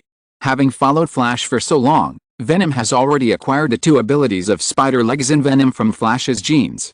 Therefore, after parasitizing Andrew, Andrew can also use these 2 abilities through venom. However, Andrew's adaptation speed is too fast, especially the use of spider legs, which is not much worse than Flash, the original owner. Ha ha ha. You are indeed a genius. With such a talent, you are inferior to Toby. God is really blind. Venom laughed loudly in Andrew's mind. Humph, he just has one more sandstorm than me. Now that I have you, I am no worse than him. Skynet, he. From now on, I, Andrew, don't have to bear someone else's name to appear in front of the world. From now on, I will be called Venom Spider. Andrew said with a stern look. Venom Spider, not bad, not bad. My name is Venom, and your name is Venom Spider. We are really a perfect match. Ha ha ha. So what about now? What do you want to do? With your current strength, money, women, fame and fortune are all at your fingertips. Venom kept tempting. No, before I defeat Toby and Marfa, I am nothing. If I can't defeat them, I will be nothing but a joke after all. Looking at the bright moon hanging in the sky, Andrew has made a decision in his heart. He does not have such ambitions as Carlton or Obadiah, and the teachings of his uncle and aunt for more than 10 years will not lead him to that path. But this does not mean that Andrew needs to suppress himself like this. Just like being bullied by the school bully in the original plot, once he gains strength, Andrew will definitely retaliate immediately. All Andrew needs is for others to respect himself and face himself, not pity or charity. But Toby's care for Andrew some time ago, in Andrew's view, that is pity, charity, and sympathy of the strong for the weak. Now, even if it wasn't because of Gwen, Andrew felt that he had to fight Toby and Marfa. Only in this way can he feel his presence and live up to his talent. Andrew Garfield, from today on, will never bow to anyone again, and will never accept any charity and mercy again. I want to prove to the world that I am the most powerful person with extraordinary abilities. Andrew swore to the bright moon. Little did he know that not far away from him, Marfa, who was in an invisible state, was silently looking at him with a caring look for the mentally retarded. Am I too cruel? Such a good guy, but he was suppressed like this. Alice. It seems that I have to go to New York again and invite May over. Otherwise, this matter may not be resolved. Marfa sighed inwardly. This layout is indeed a bit sorry for Andrew and Toby, but it is not without disadvantages. Just like Toby before, because of Mary Jane's death, he almost had a demon in his heart. All day long, besides collecting protection fees, he slept with women. It's really because spiders are strong and not afraid of AIDS. And Andrew is the same. The death of his uncle is his lingering demon, and later he joined the grandson gang by mistake because he lost to Toby, whose ability is very similar to his. Now, for Andrew, the death of his uncle, Toby, and even Marfa and Gwen have become his demons. The best way to cure these demons is undoubtedly to let them completely release their emotions first, and then prescribe the right medicine to solve them one by one. If operated properly, I am afraid that the Skynet twin spiders can really be reborn from the ashes and become the real Spider-Man. Once the MCU has 2 more real Spider-Mans, this point card reward will probably not be less than creating 2 supernatural people with Spider-Man's power.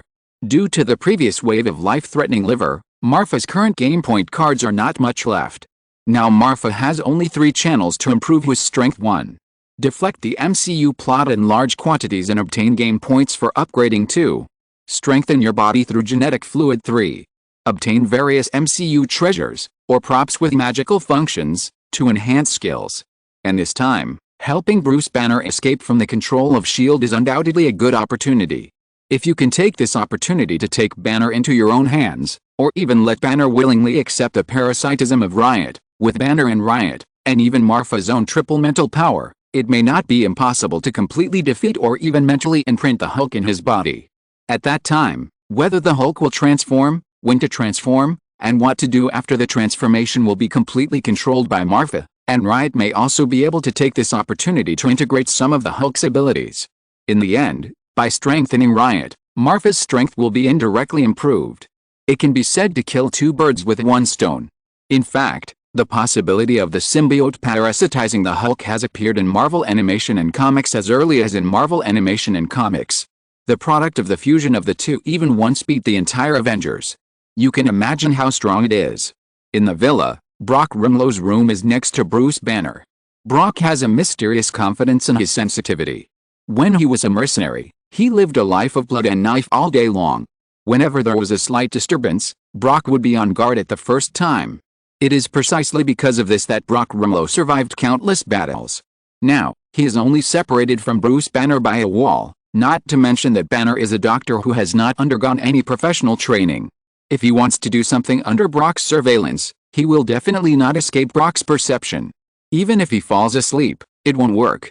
Huff, huff. Brock was snoring in the room at this time, but there were 2 daggers made of special alloys on his pillow. Suddenly, Brock opened his eyes suddenly. Swoosh. The sound of a dagger cutting through the air flashed by, and Brock turned over and got out of bed with a carp jump, holding another dagger tightly in his hand. The cold and fierce eyes stared at the window like a bloodthirsty beast, and he slowly breathed a sigh of relief when he saw the appearance of the person coming. I have almost arranged everything here. When are you going to leave? Marfa said slowly in the shadows. Leave? Humph, impossible. If something happens as soon as I leave, wouldn't it be obvious to him that I am a traitor? Bullock said in a deep voice. That's right, I'm sorry. After saying that, Marfa casually threw out 7 daggers. Under the control of telekinesis, these 7 daggers seemed to have eyes and attacked Brock Rumlow at various extremely tricky angles.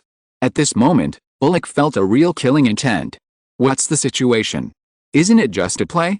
Why does he have such a strong killing intent? According to Bullock's original script, he would lose his fighting ability because of injuries in the battle with the enemy before Flash took action. In the end, in this way, Bruce Banner was successfully taken away by Flash and Marfa. But now? With his many years of experience in fighting on the edge of the knife, Marfa was definitely ready to kill him. Ping pong, ping pong. With the sound of metal clashing, Brock used the dagger in his hand to block 3 of Marfa's daggers with great difficulty. Then he continued to move around several times and barely dodged the 3 daggers. Just when he was glad that he had survived by chance, a light purple halo flashed behind him, and then a sharp blade transformed from the tentacle of the symbiote emerged from the halo and stabbed into Brock's back. Puff. The sound was crisp, but Brock showed an expression of disbelief. You. Go with peace of mind. Minister Pierce doesn't need too many confidants around him. And you don't have to feel lonely. Those SHIELD agents lying in ambush around are already waiting for you on the road to the underworld. So, goodbye. As soon as the words fell, the dagger that Brock had thrown out flew back again, aimed at Brock's crown and stabbed into it. Just in case, Marfa did not forget to control the dagger and stirred it vigorously. After making sure that all the tofu pudding had turned into soy milk, she left. Chapter 149 The Meaning of a Name. Ling. Congratulations to the host for successfully killing Crossbones, Brock Rumlow, and reward experience points of 3,000 points. Ling. Congratulations to the host for successfully deflecting the MCU plot, and reward game time of 2,000 minutes. The current remaining game time is 2,900 minutes. Please keep up the good work. Listening to the system prompts in his ears, Marfa couldn't help but smile indifferently. Although Brock Rumlow was killed so smoothly, it was largely because of the sneak attack. Brock was in a hurry to fight and didn't even have time to use his gun. But it is still difficult to kill Brock without leaving any traces and successfully putting the blame on Frush. The role played by the Riot is crucial. Marfa had fought with Frush before. At that time, on the one hand, he was more interested in what means the so-called demon spider had, but the most important thing was to find out the opponent's means to facilitate Marfa's layout. But what Marfa didn't expect was that the demon spider was actually Frush, and he even brought a symbiote. This is easy to do. As a symbiote, it is not too easy to let Riot simulate Flash's spider legs and make Brock into a skewer. What Marfa has to do now is to get the trust of Alexander Pierce while eliminating Pierce's confidence as much as possible. In this way, there is no need to worry about not being able to get the position and the resources of Hydra. Marfa has never doubted the power held by Hydra. Back then, Bucky attacked Tony's parents under the control of Hydra and got a large box of super soldier serum from them. Although these serums are similar to those in the hands of the military and are also defective products, it is obvious that the serum used by the Winter Soldier is much more restored than that in the hands of the military. As long as both are in hand at the same time, and relying on Samuel Stern and others and the more advanced equipment and technology than in World War II, it may not be impossible to develop a serum that surpasses the serum used by Captain America. Moreover, if the plot is not changed, Hydra will master both the Mind Stone and the Space Stone in the future. Hydra alone can get 2 of the 6 Infinity Stones, which is simply too good. Moreover, Marfa has not forgotten that under the old side of Camp Lehigh in New Jersey, Dr. Zola's old equipment carrying his thoughts is still waiting to see the light of day. Even today, more than half a century later, no one has been able to develop the technology that can connect the human brain and the computer. Once Marfa masters these technologies, and reverses the operation, can it directly transfer the knowledge on the computer or even the internet into the human brain in the form of initiation. By then, astronomy, geography, biochemistry, mechanical combat. As long as Marfa needs it, it can be easily mastered by this cheating learning method. With the example of Tony Stark who relied on his mortal body to fight against gods, Marfa will naturally not underestimate the crystallization of human civilization for thousands of years. The sky gradually brightened, and Andrew and Toby had been waiting outside the villa for a long time. According to yesterday's arrangement, Bullock will teach them the skills of using short weapons today. But after waiting for a long time, Bullock's figure did not appear. Dr. Banner, have you seen Mr. Rumlow? Seeing Bruce Banner tinkering with the lawnmower, Toby asked. Mr. Rumlow? Oh, you mean Brock? No, I haven't seen him this early in the morning. Bruce Banner said after a little thought, and then he had some doubts in his heart. Is it because of the arrival of 2 children that you're lax?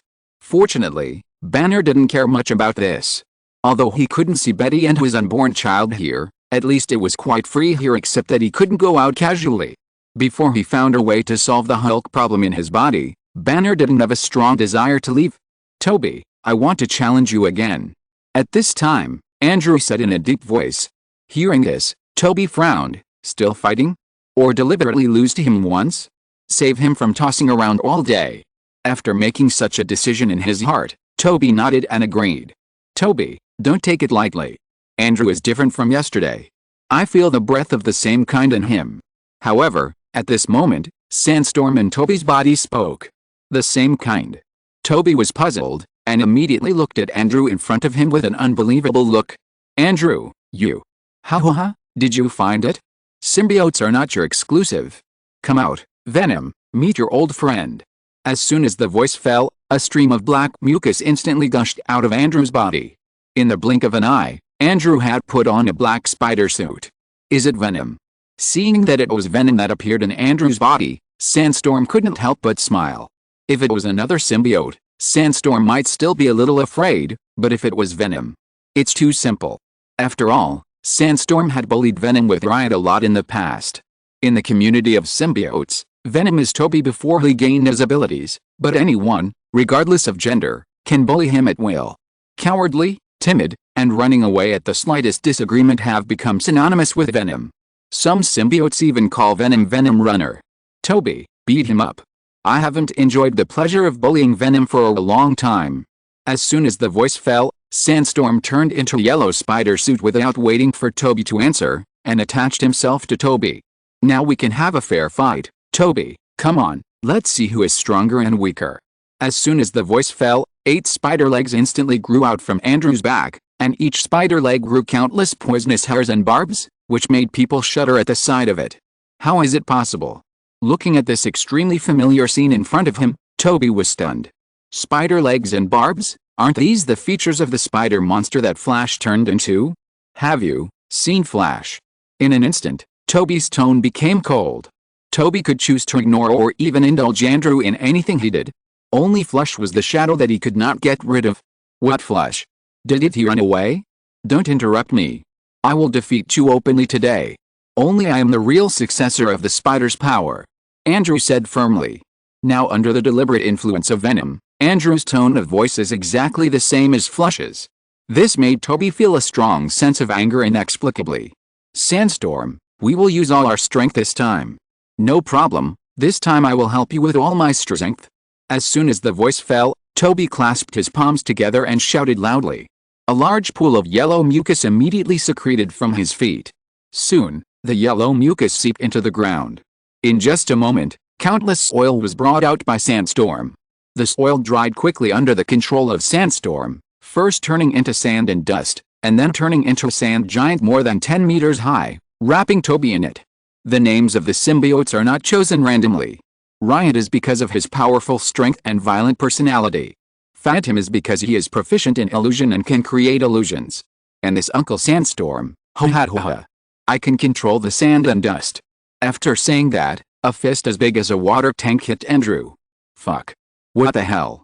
Andrew immediately retreated repeatedly, relying on the increase in the venom on his physical attributes, barely dodged this huge punch. Bang! The fist hit the ground, causing the earth to tremble. When the sand giant pulled out the giant fist, a deep pit of about 2 meters appeared where Andrew had stood before. Oh hey! Sandstorm, be gentle, don't hurt me. Obviously, this was the first time Toby used this ability, and he was also scared by the power of this move. Gudong. Degree Cyrillic letter D degree, fuck. Andrew swallowed his saliva and was shocked by the scene in front of him. This guy is different from what he agreed. Oh hey. Is there anyone who can help me? There is a cheater here. But then I thought, that's not right, don't I have a symbiote too?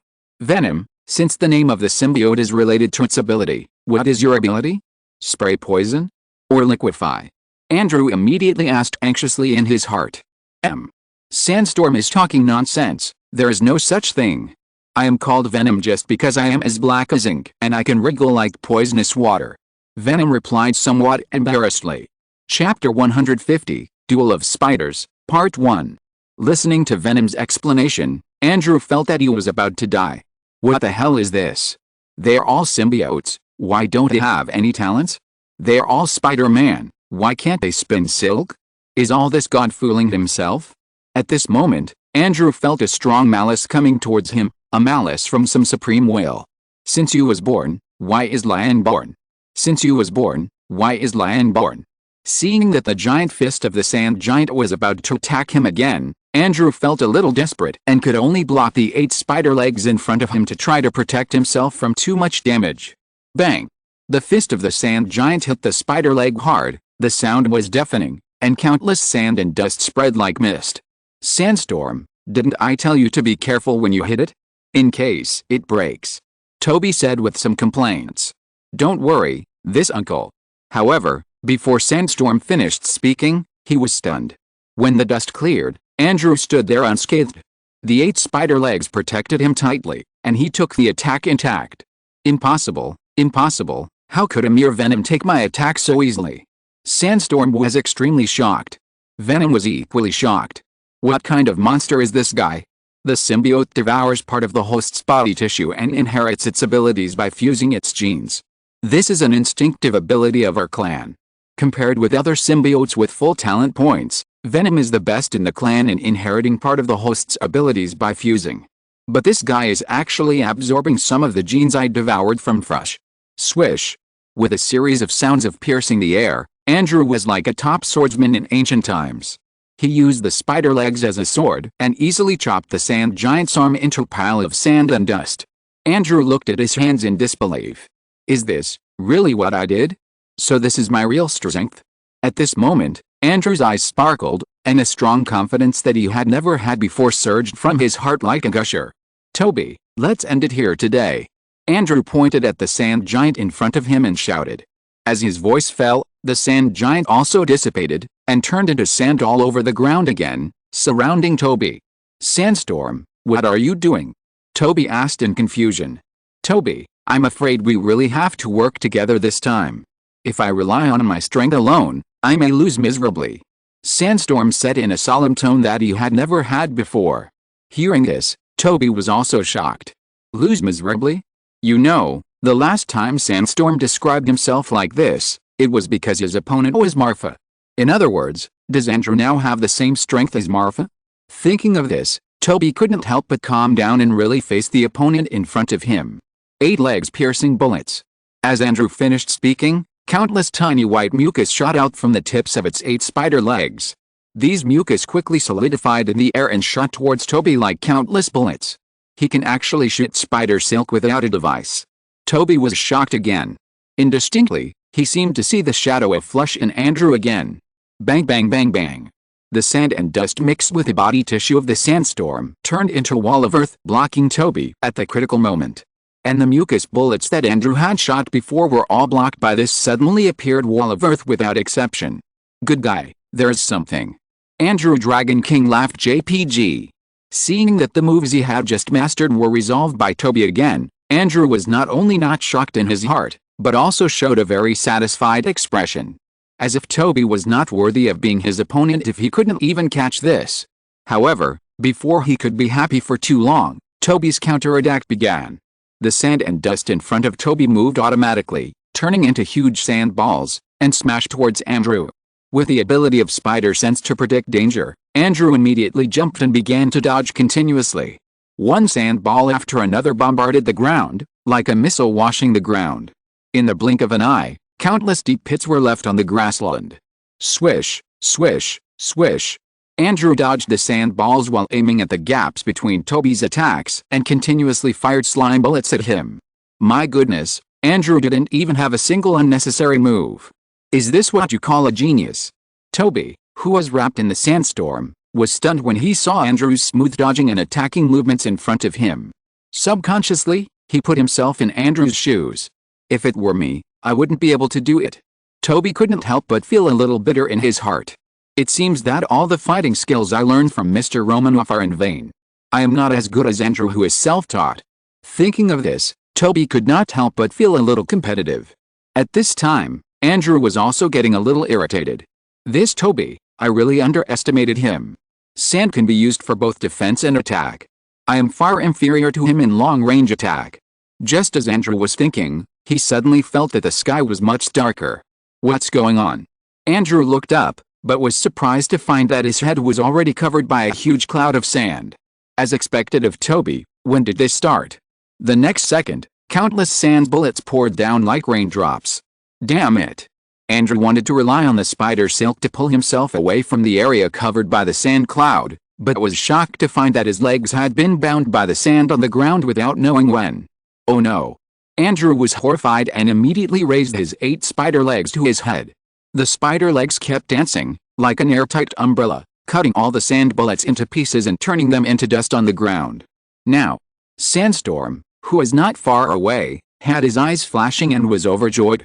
He immediately recontrolled the sand and dust scattered on the ground and rushed towards Andrew.